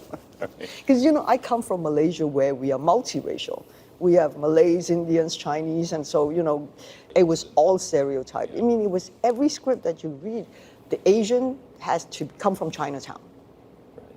And, thank God, 20-something, 30 years down the road, it's all changed because we are everywhere. And we're not just in Chinatown. That's right. Now, in Everything, Everywhere, All at Once, Yeoh finally plays her first leading role in Hollywood with a performance that is making history. This is not just for me. This is for every little girl that looks like me. You've been in some incredible movies. I mean, a lot of people in this moment are focused on, oh, she was so great in Everything Everywhere, which of course you are. But then you look back and, Crouching Tiger and Memoirs of a Geisha, Crazy Rich Asians. I could go on and on. You've had an incredible resume of films. Yeah. Is this a gratifying moment, not just for this movie, because now people are looking at your career and saying, my gosh, she truly is one of our best. Really? It is. And I must say that with the SAG Award, that is from your peers, from your fellow actors who have been through these kind of journeys. The whole works of wanting and not getting and desiring and all this, and then be part of something that's amazing and great and trying to find the next one and the next one. And sometimes it's elusive, sometimes it disappears from you, but it's very, very gratifying. And I'm glad I'm still here being able to enjoy it when seeing there's such a long road ahead. Because 60 is the new prime.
Do you feel that contrast is sort of nice in your career?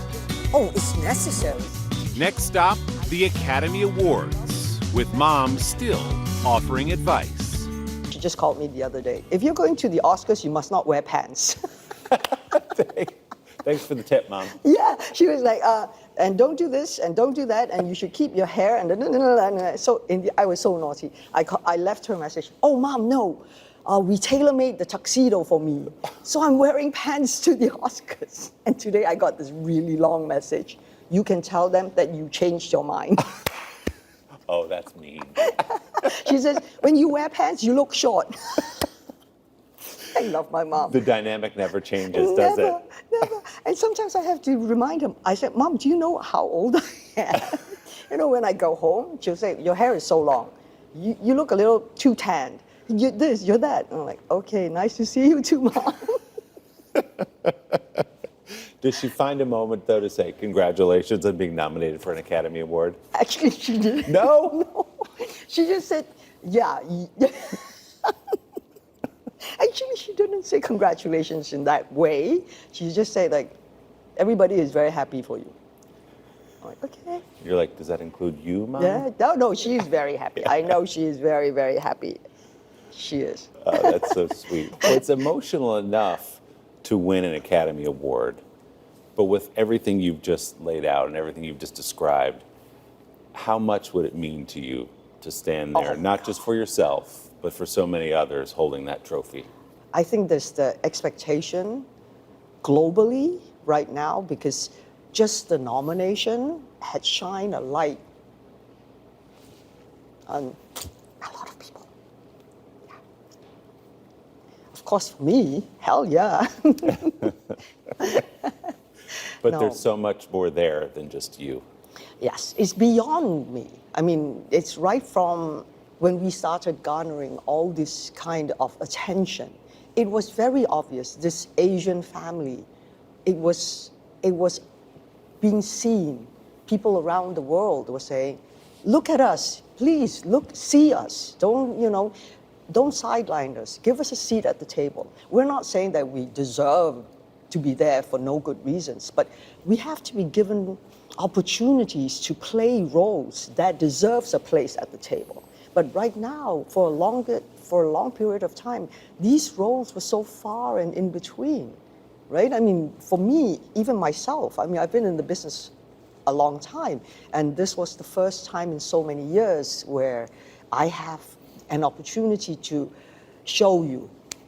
So it's a gift for me to be able to say, look at me.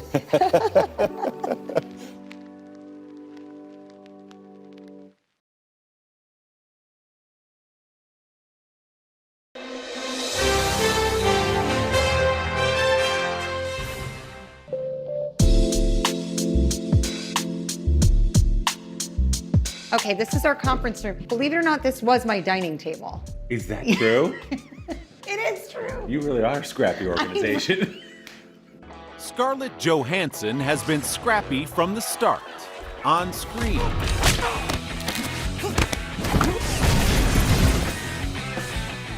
and now in business, with the launch of her skincare line, The Outset. I want to talk about The Outset a lot. I'm here for the eye cream. Great. The Colin Jost eye cream, Yeah, as I understand it. That's how it's commonly known as, yeah. But let's start, if we can, with Asteroid City. Sure. Which is an amazing Wes Anderson film. Beautiful to look at, as all of his stuff is. My word, it's hot. Johansson plays Midge Campbell, a 1950s movie star forced to quarantine in the fictional desert town of Asteroid City. You were very good in the one about the tramp in the brothel who Thank gets you. amnesia and Thank becomes a you. pediatrician. You were very authentic. Actually, maybe my favorite character I've ever I don't know why played. nobody else liked it. Oh. So what is that phone call like when Wes says, not only do I want you in the movie, but I wrote a part for you? It's like a career dream goal, definitely. I was very excited to read a script in its entirety of his, which I'd never had the chance to do. And it was in the middle of COVID, right in the middle of COVID, so I was not expecting to get any calls about work. I'd sort of, just kind of had taken a bit of a pause, I guess. It was a time that felt all over the place. And so I read the script, and I play a few different characters in this film. So I play an actor who's playing an actor who's also preparing a play. So there was a lot to discuss. I had to wrap my head around. I don't like the way that guy looked at us, the alien. Well, how did he look Like at we're us? doomed. Maybe we are. As with every Wes Anderson movie, there may be no point exactly into asking what it's about, because it's kind of an experience. But how do you describe this film to people who are thinking about going to see it? The film is really sort of exploration in existentialism. It's, I think, a film that's made, it's very reflective of where Wes is at, I think, in his life and career. You know, the fact that it was written and developed during the quarantine time is definitely baked in there.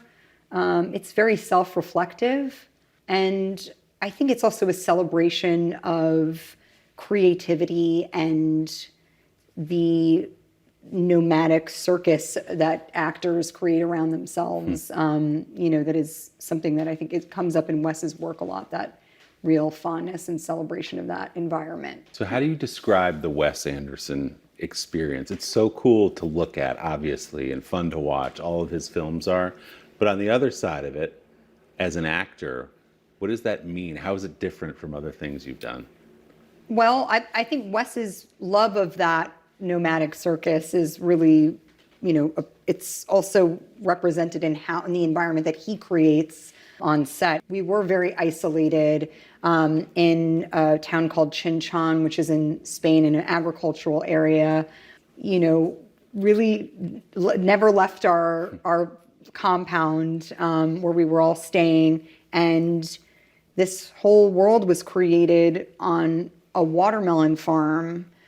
So all the earth and all the mountains and everything were brought in and built, this practical set in the middle of nothing, and, you know, just agricultural land. And so it was very surreal, but also so magical. I mean, it was so unique. I've never experienced, I mean, I'd say doing theater is maybe the closest thing that I could describe it to, liken it to. It's such a beautiful family that he surrounds himself with, of you know, family he chooses. So let's talk about Midge specifically. Mm-hmm. You read her on the page. Did you get her right away? What did you think about the character? I actually had to read it a couple of times. My character, Midge, she is a,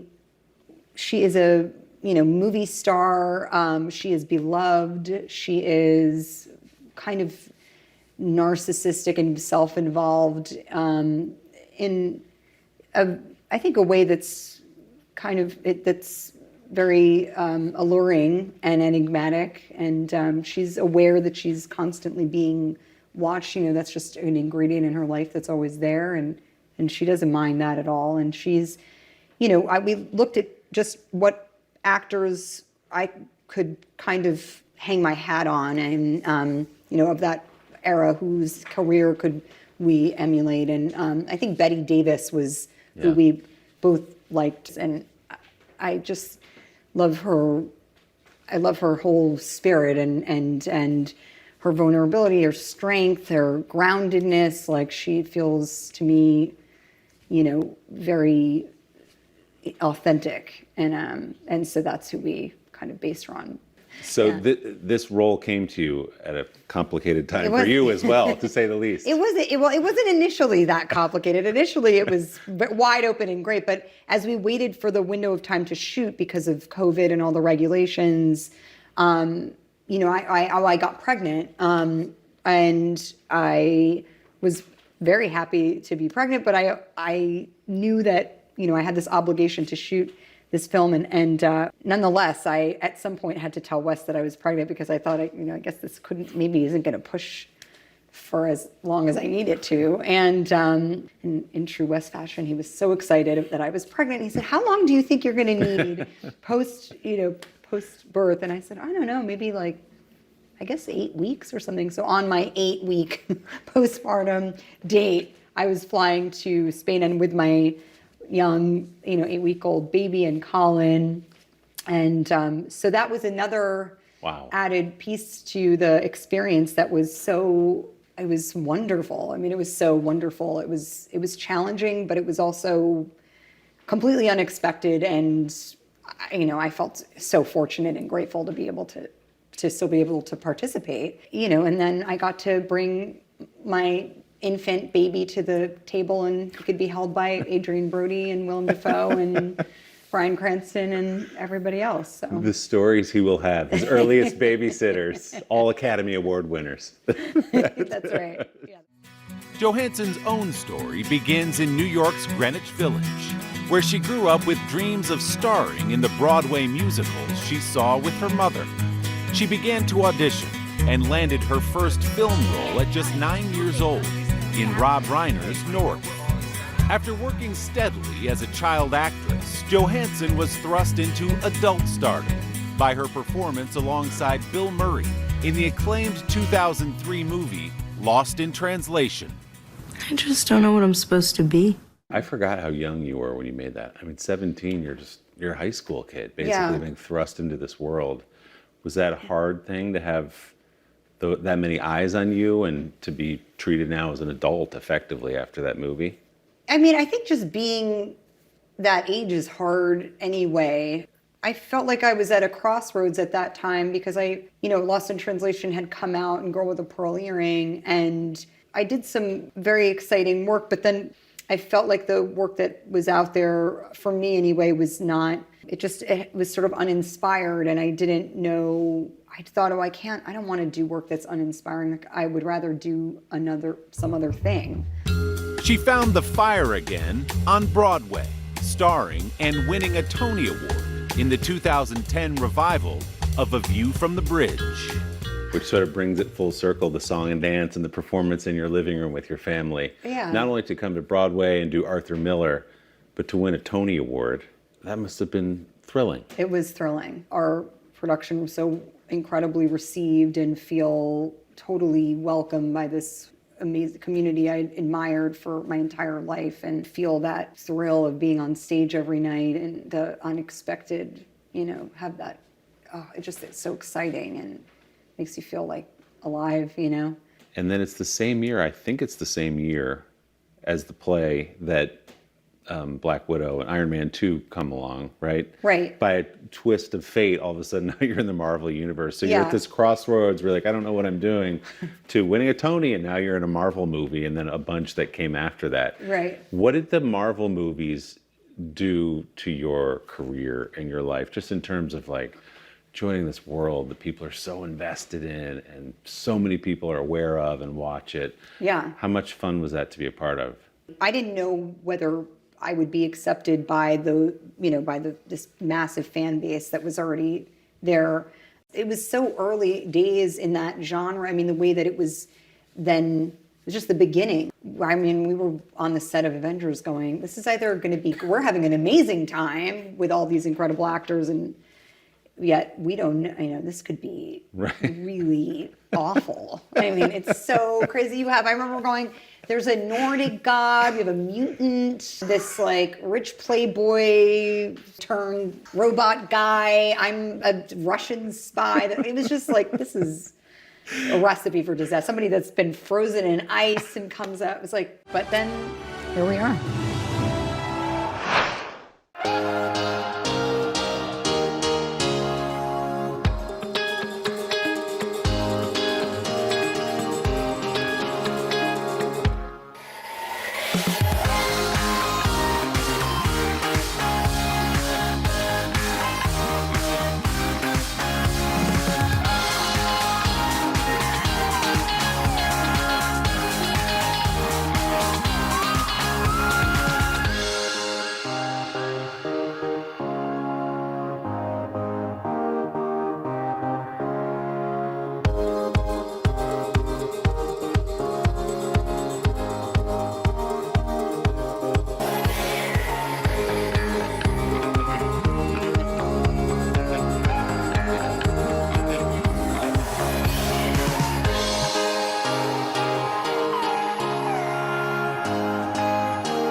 So this is home. Yeah, that's the home away from home. When Johansson is not on set, she's here, in the offices of The Outset, the skincare company she co-founded just over a year ago. This is our best-selling sort of trio. It's our cleanser, our prep serum, and our daily moisturizer. I'm just realizing I don't do enough. I have no night creams. What? I don't have. No. But you're on camera all the time. I know. I need to get more serious about my career. Well, I know. So what compelled you to take on this challenge? Since I was probably 12, 13 years old, have struggled with acne. And when I was younger, it was all about sort of stripping away your skin and, basically resurface your entire face. And at some point I was like, I have to kind of just stop everything and just try something else, which was just using very clean, moisturizing products and stop stripping everything away. And that's when my skin completely transformed. So is it true that Colin is a big proponent of the eye cream? Yes. That's his thing? Colin was our eye cream connoisseur. I never used eye cream before, and Colin uses it every day. And so I thought, well, why don't, since, it was during COVID and I didn't have so many people to test it on in my... Colin became our eye cream expert. Wow. And I got him to switch to the Outset eye cream. So. And he looks great. He's never looked better. So youthful. He is. He's de-aging. It's very annoying. Look at you. You're doing it all. And with a toddler at home. I mean, it's all very impressive. I mean, I'm sure I left the oven on or whatever. But, yeah.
That's the right attitude. He's got the right attitude. Charlie Kelly calls the city of brotherly love home on the show It's Always Sunny in Philadelphia. You're like, what's that rascal Charlie up to? What's he up to this time, right? I'm not thinking that at all. Yeah. But the idea for the long-running FX comedy series Look what I can do! was born here on New York City's Lower East Side. We would shoot so many sort of funny videos on these streets. Where a budding actor named Charlie Day, the real-life Charlie, shot short films with friends that would inspire 15 seasons of Sunny and counting. My gosh, can you believe how the run of that show? Working on season 16, right? Yeah, we're right now. Season 16 as we speak. So just the quick origin story behind it for people who don't realize, you and Jimmy, right, your friend Jimmy, you're making these videos, right? Mm-hmm.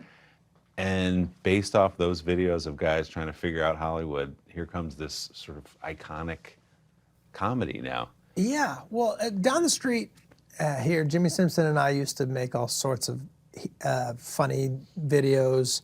This is pre-YouTube, pre-TikTok, and just to entertain ourselves, to get a little bit better at acting, to say, okay, I know what happens on a stage, what happens when the camera's right here. We've been making a lot of those. I'd moved out to LA and had been talking with Rob about trying to make a television show. And then at some point, he and Glenn had a scene that they said, hey, will you try to make something? Can we film this at your apartment with Jimmy? And, we kind of workshopped that scene and we shot it in my apartment, and there was a spark to it. There was something that just, from an acting standpoint, I think, felt alive and real, and comedically it felt kind of edgy and interesting. We thought, hey, can we just go pitch this second episode? We think it's pretty strong. And that was the version that we wound up selling to FX. Well, FX gave us the money to say, okay, go and shoot an actual pilot with a budget. But my gosh, to have it go as long as it's gone, it's the longest running sitcom in the history of TV, which is just a staggering thing. Yeah. To what do you attribute that? Why does it have such staying power? There's a lot of factors as to why we've lasted for so long. I mean, first and foremost, the fact that we get along and we want to do it. We're lucky, you know. There's no sort of I hate you, I'm going my separate ways. You know, we really enjoy the process of working together. So that in itself is a gift, and I think each one of us contributes something different that really makes the show work. And then I think the show has felt unfiltered in a way that I think television is now, in general, was not when we began. I think when we began, there were a lot more sort of TV police about what could be an episode of television. And You were happy it got picked up. You didn't know where it was headed. To become the longest running... I didn't even change my name because we were just using our own names. Right. I thought, well, you know, I'll go with... Well, it was a little sneaky because I thought, all right, well, if I keep the name Charlie as the character and someone sees me on the street and they go, yo, Charlie, I won't have the experience of someone saying, hey, Kramer. You know, I will just assume they're a gigantic fan of me and I won't know the difference. So that one actually paid off. But isn't that crazy that sort of the genesis of the show happened here? Making homemade How you dinner. doing, man? Hey, guys. How are you? Thank you, brother. Those guys were plants, by the way. Oh, thank you for doing that. Yeah. This corner here was where my apartment was. The stoop looks the same. I don't think they've changed out the light bulb since you were here in '98 either. Yeah. Really? Can we?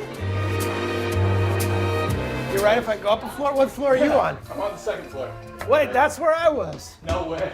This was my apartment here. Yeah. I remember my parents came and saw this apartment, and it was the first time they were really worried about me. You were born here, I know, but you grew up in Rhode Island. Yeah. Your parents are music teachers. That's right. So you had a real musical background. I did. When did performance come into your life? Stage performance, I want people to see me, I want to go act in plays and do all that kind of stuff. Was that an early thing for you? Yeah, I'd always been doing it. So there was a relationship to the arts in my house, and I'm grateful for that. Looking back, I think I was embarrassed about it as a kid, you know, like, why are my parents listening to classical music or watching an opera on the TV? You know, I want to go play baseball with my neighborhood buddies, and I'm going to look, if they come in here, it's going to be real embarrassing. So I sort of was rebelling against it and thinking, no, I'm just going to be a sporty guy, and probably it was like a primal thing. Like, girls will think that's cooler, and then around my senior year of high school, started teaching myself how to play the guitar and did a play, and then maybe started to get attention from girls for the first time in my life. I thought, okay, this is a better fit for me. Summer stints at the Williamstown Theater Festival were followed by voiceover work for the Independent Film Channel. If you would hear like, coming up next on IFC. Yeah. You know, it's Spike Lee's Do the Right Thing. Paid for my apartment right down the street here. It was around that time Day met his wife, actress Mary Elizabeth Ellis, moved to Los Angeles, and watched his career take that sunny turn. You know, this is cheating, by the way. You're cheating on me. With a doll. And you guys, I think, are committed through 18 seasons or something like that? I mean, yeah, well, we have the offer from FX the offer, okay. Yeah. to go up to 18. I mean, to me, it could go on indefinitely as long as you guys enjoy working on Yeah. it. If you enjoy working together and it's still funny, and it is, then... It's harder and harder to do. I think with how much everyone has going on in their lives, the ideal version of the show for me is the three of us having nothing going on in our lives except for the show, so that we can be fully focused and committed to the show. That's a hard ask for anyone to say, hey, do that for 18 years and don't pursue any other things, and no one should do that, you know. But I think that's that's the challenge, trying to find the window where we just make sure we can give it the attention it deserves. Day's other things include roles in hit films like Horrible Bosses, Pacific Rim, and most recently, the Super Mario Brothers movie. Where am I? He voices Luigi alongside Chris Pratt's Mario. You know, Sonny has been the greatest thing that's happened to me professionally, but never has been sort of considered like a massive franchise thing. And the Horrible Bosses movies were great, or Pacific Rim was great. But, you know, no one's ever called me to play Indiana Jones. So to be a part of a big franchise is just fun. It's fun to get to be on the ride. Now that you've been Luigi, they're going to start calling you for Indiana Jones. You know, maybe that Marvel phone rings. We'll see. He's a franchise guy.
Cool place to live when you're a young guy, you know? It wasn't fancy yet, so Yeah. it felt like I didn't mind running around with a camera. Day has been working on something else for almost a decade. A movie he wrote and stars in about a silent star thrown into the Hollywood machine. You and me are gonna do big things, pal. I can feel it. Fool's Paradise, also Day's directorial debut, arrives in theaters next month. This is your first time doing it. That's a totally different exercise, obviously, than a lot of the things producing and writing and acting you've done before. How did that add to the challenge of playing this difficult character, number one, and also running the show? What was that like? I felt a little comfortable in that arena because at the time that I started, I think I had 13 years experience running the show of It's Always Sunny in Philadelphia with Rob McElhenney and Glenn Howerton. So I felt comfortable making the decisions that you have to make, what prop to use, where to shoot, and often even where the camera goes. However, I think I ran into some roadblocks, and I also didn't have my two buddies when I was really questioning something. I didn't turn over my shoulder and say, hey, Rob, do you think we should? Oh, he's not, I'm on my own. Hey, Latte, welcome. Welcome to your team. You got me, your agent. I'll handle all incoming calls. I take 10%. Day directs a star-studded cast that includes Ken Jeong, Edie Falco, Jason Sudeikis, John Malkovich, and the late Ray Liotta in his last performance. Ray Liotta really stands out. We were just talking about how good he is. This is like, to me, I was watching that, it's like at his best. It's probably my biggest regret is that Ray is not going to get to see the audience see him. He has seen the film, and I would often, over the course of making this, call Ray and ask him if he could come to the editing room and maybe give me a little wild line of dialogue here or there. And Ray would text me every, 3 months. Hey man, what's going on with that movie we did? When's it getting out?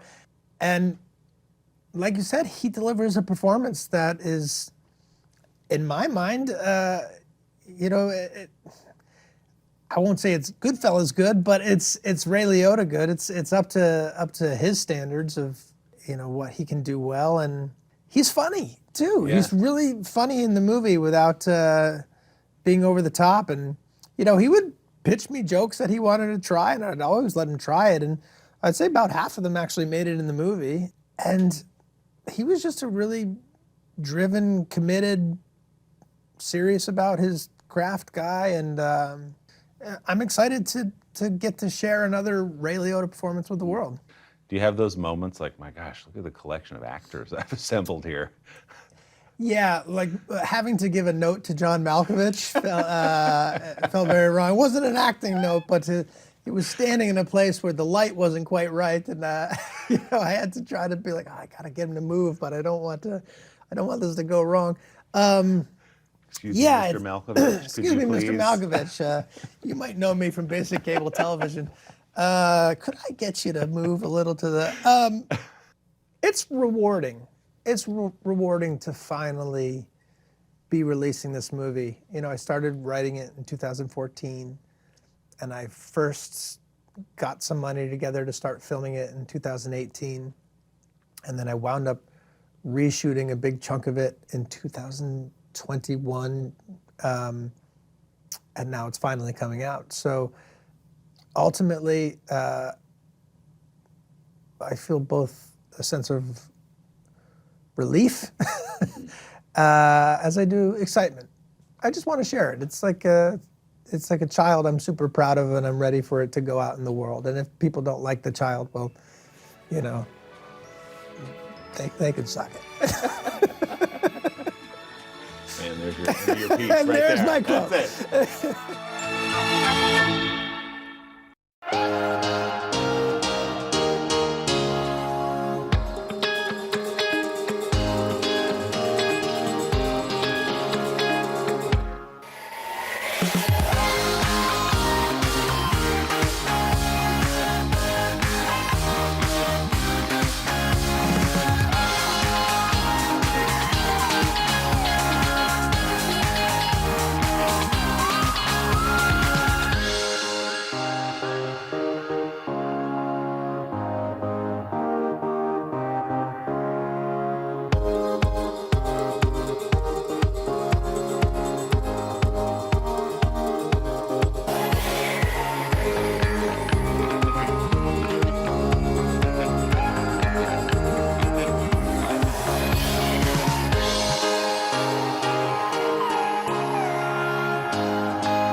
The party is just getting started for Olivia Rodrigo as she celebrates the release of her sophomore album.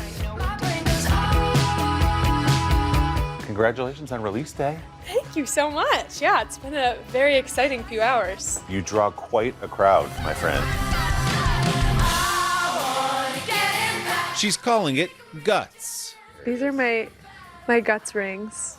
And the critics are calling Rodrigo a rock star. And Guts means what to you in the context of this album? It means a few things. It means courage. It means trusting your gut. It means having, following your intuition.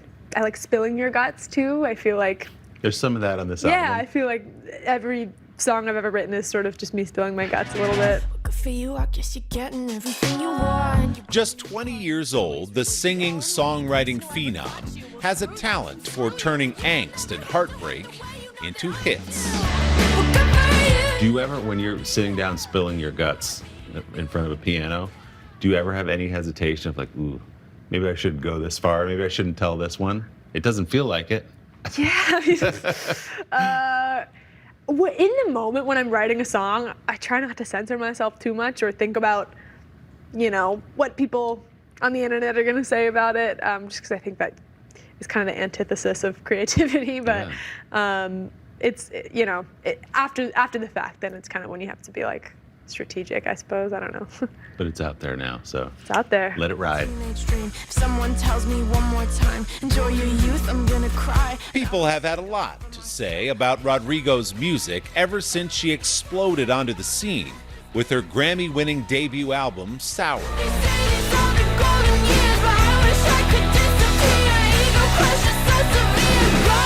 It's brutal out here.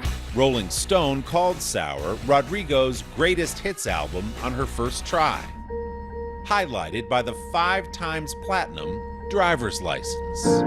Got my driver's license last week, just like we always talked about. A poignant power ballad about marking a teenage milestone amid heartache, You said forever. with a bridge embraced by TikTok and Saturday Night Live. I was thinking back to January of 2021 when driver's license came out. You're still a senior in high school, and then you wake up one morning and everybody knows your name, and everyone's singing that song. With 2.5 years of perspective on that now, how do you describe what that was like? It's really interesting. I feel like at the time, I didn't quite realize how much it would change my life. In the moment, I was just so full of adrenaline. I'm like, okay, let's get the next song out. Let's do the album. And it wasn't until recently where I really had the space and time to take a step back and be like, whoa, that was insane. That was, such a huge moment for me, something that I'll remember when I'm 85. And I love that song so much just for me. I wrote that song and loved it because it just so acutely expressed what I was going through at the time, and the fact that it resonated in the way that it did is just so meaningful. I owe so much to that song, and it opened so many doors for me. So just full of so much gratitude for it. As it's setting streaming records and going to #1, and SNL is doing an entire sketch on it, and you're watching this happen to your song and to your life. What's going through your mind? What are you thinking? How are you handling that? Honestly, a healthy level of dissociation goes a long way. Yes. I think when I was 17 or 18, you just can't really read into all of that too much. You kind of just have to put your horse blinders on and focus on what you can control, because so much of it is just beyond anything you could really fathom or control, And then you proved that it wasn't just about that song. I mean, you put out another one, a hit, another one, a hit, and it became the biggest album of the year. Again, Rolling Stone called it the best album of the year. So as you were sitting down now to write Guts, did you feel like, okay, this better be good? Did you feel all that when you were putting this album together? So much pressure. Everyone always says, like, your only competition is yourself. And I was like, oh God, if my only competition is myself, I don't know how I'm gonna beat this. Like, that was just such crazy success that I could have never expected or prepared myself for. And so I definitely, I won't lie, I had a really tricky time setting out to make Guts. But I think kind of halfway through the writing process, I sort of shifted my mindset into not trying to beat something or make a song that would go #1, and I just tried to make songs that I would like to hear on the radio. And that's when kind of the real good stuff started happening. I had a lot more fun, and the songs really improved. I think at the end of the day, you just have to focus on doing what you love and making songs that you enjoy. That's all you can do. You have such a maturity in your songs about things like heartbreak and relationships, even on Sour. And as you say, you were 16, 17 years old writing these sort of sophisticated songs that I'm not sure most teenagers have thought through in that way or can articulate in the way that you have. Where does that, I guess, emotional maturity come from? How do you think so deeply and express it so well at your age? Thanks. I've been writing songs since I could talk. I've always been doing it. So I've written so many songs in my life, written so many bad songs, got a lot of practice. But I really believe that really good songs kind of don't come from you, they kind of come through you. It's kind of like something else. It's like a magical thing. And sometimes you write a song and you're like, wow, I don't even know how that came to be. It's just kind of this beautiful flow. So I credit a lot of my songs to that sort of magic.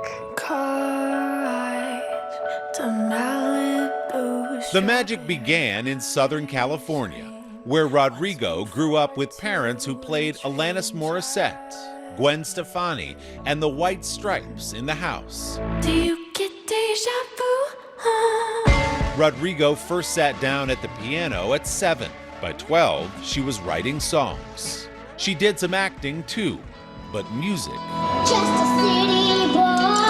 was her first love.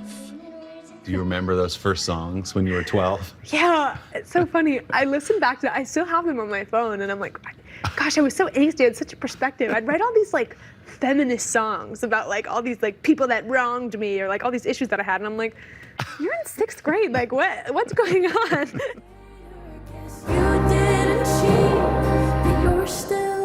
Rodrigo since has sharpened the songwriting around that angst and proven herself a sharp businesswoman as well.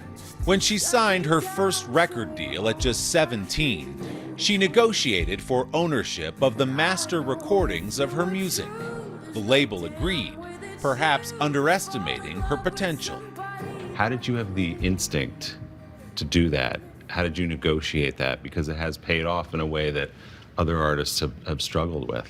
I think that I've been really lucky to be surrounded by people who really look after me and take care of me in a very real, genuine way. That's something that I really have never taken for granted. It's super instrumental, I feel like, in my career. And I don't know, I've just really always wanted to have total creative control over everything that I do. Like the money part and all of that is great and fun, but it's just so freeing to be able to say whatever you want, express how you feel however you want, and, you know, be in control of your life and career. That's something that's just so meaningful to me, and I feel really happy that I'm in a position where I can have that. I hate to give the satisfaction asking how you're doing now. On Guts, Rodrigo goes full pop punk.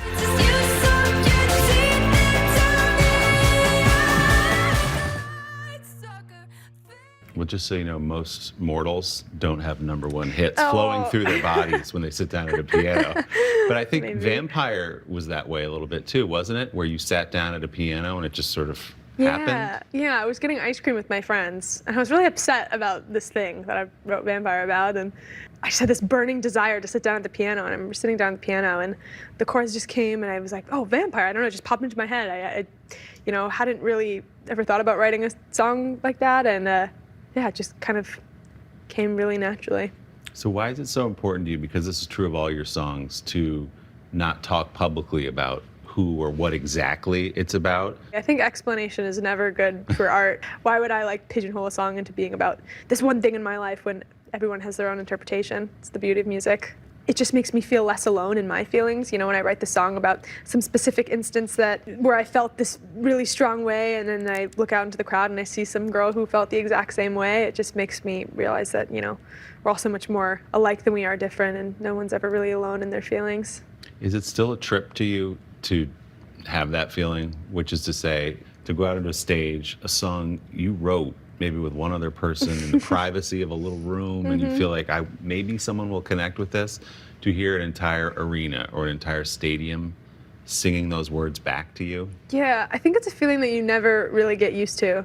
I think songs are one of the most powerful mediums there are. You know, you can write a song in 20 minutes and, you know, a huge crowd of 5,000 people could sing every word, you know. It's really powerful. There's a lot of responsibility in that, I think.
She has grown up during this whirlwind couple of years, but she's still having fun.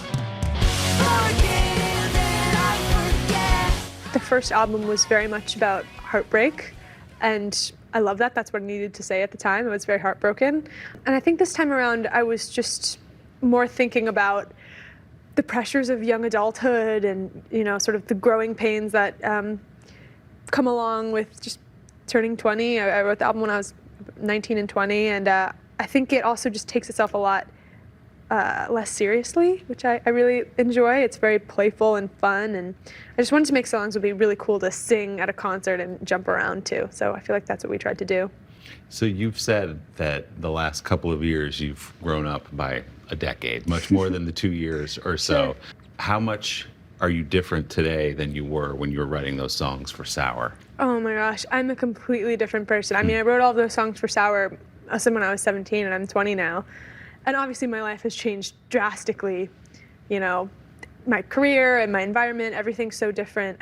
But I just think all of that pales in comparison to how much you change as an individual from the ages of 17 to 20. Yeah. I feel like I learned so much about myself and who I wanted to be and the people that I wanted to surround myself with. And sort of I have sort of this new confidence that I didn't have before. People have called you the voice of your generation. They've said that you've sort of captured what it means to be your age or close to your age in this moment in time. Do you have any sense for what that means exactly? No, oh my gosh, so crazy. That's such a, wow, that's a really big title. Because you're just telling your own story, but it Yeah. just so happens to reflect what a lot of people are going through. All I can do is be myself, I think, and write songs that I like. And I think the fact that people gravitate towards them is amazing.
Kane Brown's road to country stardom began in an unlikely place.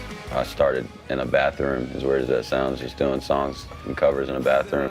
From the bathroom to the biggest stages in music, Brown recently finished his sold-out Drunk or Dreaming international tour. It's gotta feel good as an artist to be able to travel the world and fill up those arenas. We're not just talking about, Atlanta and Chattanooga anymore. Like, you're a global star. What does that feel like? I mean, dude, it feels amazing, especially like coming from where I came from, my background, getting to go to, Australia. I never really left Georgia, so now I'm getting to travel the world to do music, and it makes absolutely no sense to me. All I'm thinking about is how I'm homesick. The son of a white mother and a black and Native American father, Brown was raised in northwest Georgia and southeastern Tennessee. His childhood was marked by periods of homelessness, abuse at the hands of a stepfather, and racism. Brown found stability with his grandmother and solace in music. Poverty, abuse, racism, all the things you encountered as a young man. How much does that childhood, which was difficult by your own admission, how does that inform your music? Do you still feel it when you're sitting to write a song? Not as much as I did when I first came in, and I want to go back to that. But I feel like I've told a lot of my story, and I have noticed, like, as I keep going and more of my story opens up, especially on stage, like now it's went even further, and I feel like that's gonna happen. It's gonna lead to something else, and maybe a documentary or a movie or something, which I think would be really cool. Where did it start for you? Where did you get that bug for not necessarily I'm gonna grow up and be a star, but like I just like singing, I like playing, I like listening to music. How did that start for you? Music was always my life. That was kind of my escape, even though I didn't realize it coming up through my childhood.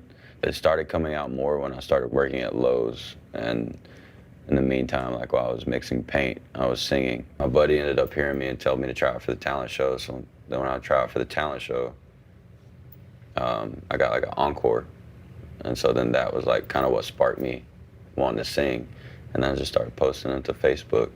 Did your coworkers like that you were singing on the job? Yeah. He was like, man, you gave me cold chills. And I didn't know what to think about it. I was like, really? And that's what sparked everything. And I'm very competitive.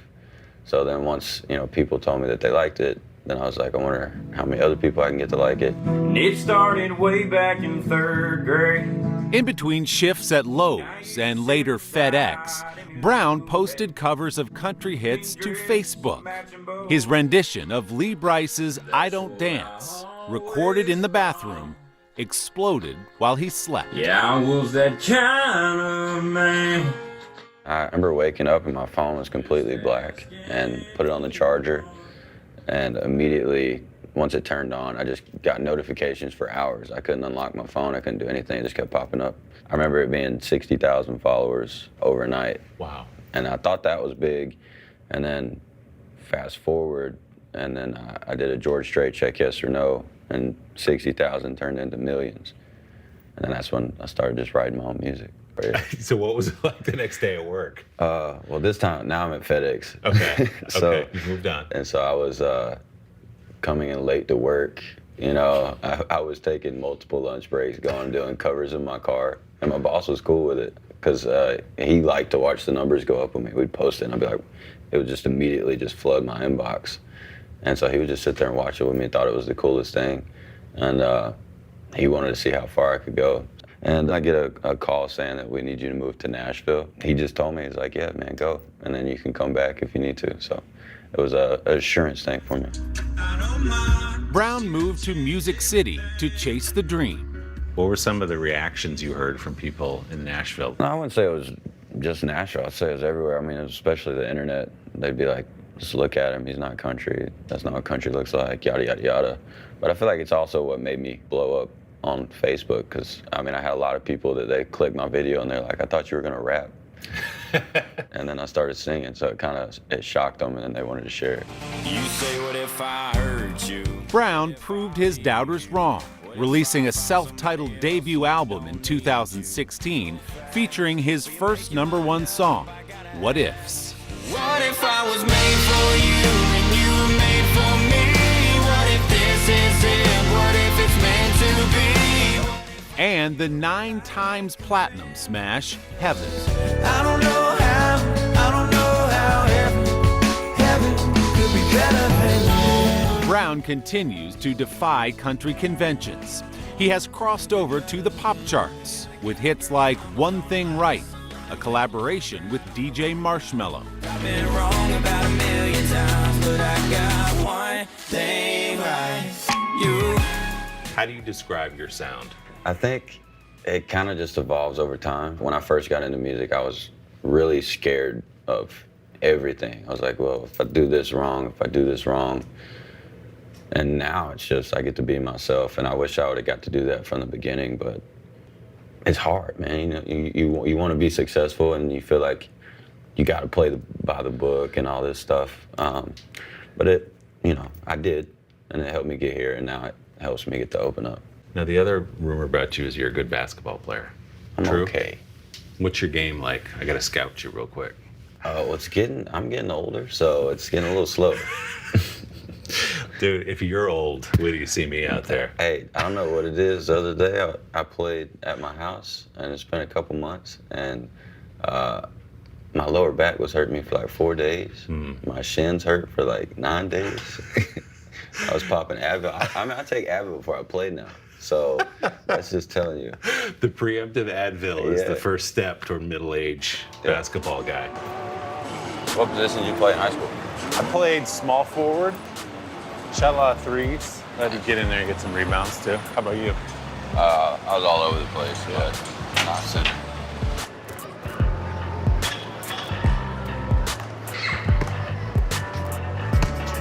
So is it true that you are the only artist ever to play every NBA arena on a tour? We were eating at lunch one day and they were like, would you want to play every NBA arena? I said, of course. Yeah. And you can make it happen. So Yeah. my team made it happen. There it is. Hey, I made There it. it is. I played sports my whole life, so when I get to do these things, it's just so memorable because I'll never play in the NBA. But, you know, I got to play inside of the NBA arena. So. We've both come to terms with the fact we're not going to play in the NBA. No. Despite what you're seeing here today. If somebody wants to give us a look, you know? See what I mean? I just spot up, shoot now. That's it. Hey, I see it. Oh. Got to leave on a made one. There he is. There we go. That's it. 100%. Still hasn't missed.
Doing it his way, Brown is filling stadiums and making history. This summer, he became the first black artist ever to headline a concert at Boston's famed Fenway Park. When I started playing bigger places, I got like imposter syndrome. It moved too fast. I wasn't the greatest on stage. I wondered what everybody thought about me. I was so nervous to be on stage because I'm a very shy guy. But whenever I'm on stage, I'm the guy that I wish I was all the time. You're going to be on a lot of stages singing it coming up on this new tour. I don't know how much you can say yet, but we're talking big venues starting next year. We're doing 6 stadiums, which I'm really excited about.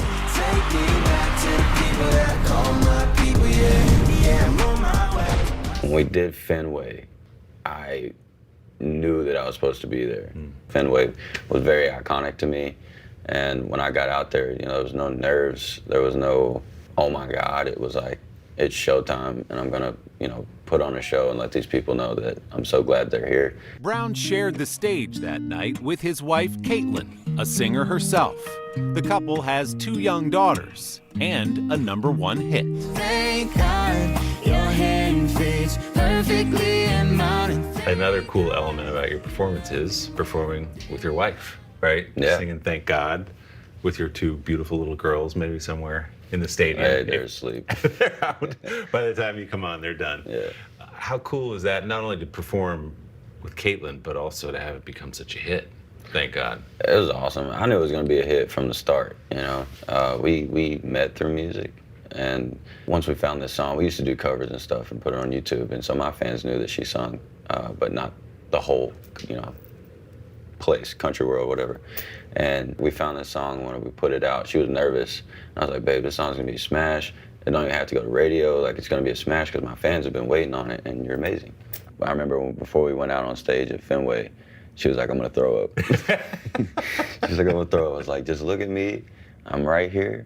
Everything's gonna be okay. And then she came out, she killed it, and then everybody lit their phones up and sang it back to us. It's her first #1, and it was just amazing for her, and I was glad that I got to be a part of it. You don't know what the response always is going to be, and then to walk out at Fenway Park with your wife and have 35, 40,000 people singing every word back to you. What is that feeling like? I mean, it's the best feeling in the world, man. So that raises the question, will you and your wife now, because that was such a hit, is there going to be more music from the two of you? Yeah. Of course, yeah. We're actually working on it right now. Just finished my studio, so hopefully we get a lot more. Maybe she'll jump on a ride too. She said she's a little rusty, but I bet she's all right. It's amazing to look at the charts, particularly this summer, but in general, and you've been right up at the top of them, how country has gone so mainstream. And to see the top 3 or 4 songs, not just in country, but in all music, be country. It feels like you were part of a wave of a new generation of people who are taking country to a different place. Does it feel that way to you at all? I just do my own thing, man. I don't even, look at that type of stuff. I just do my music. I just love that I can be all over the place and be myself and not be worried about it, and then people can come to my shows and still have fun. Only ones I keep around me is my fam. No coincidence, it's always been the plan. Do you stop and have moments and you go, man, it's a long way from here back to the Facebook videos and the childhood I had? I just don't think about it because I feel like, everything that I went through was a part of my life that got me here. And I'm actually proud of it. A lot of it was tough and hard, and you didn't know what was going to come out of it. But I feel like that's what made me who I am today. It made me strong, it made me want to give back to people, it made me humble, and just made me proud of who I am and where I came from.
Over a career spanning 35 years, Matt Damon has played a soldier at war. Why me? Why do I deserve to go? A thief on the Vegas Strip. Smash and grab job, huh?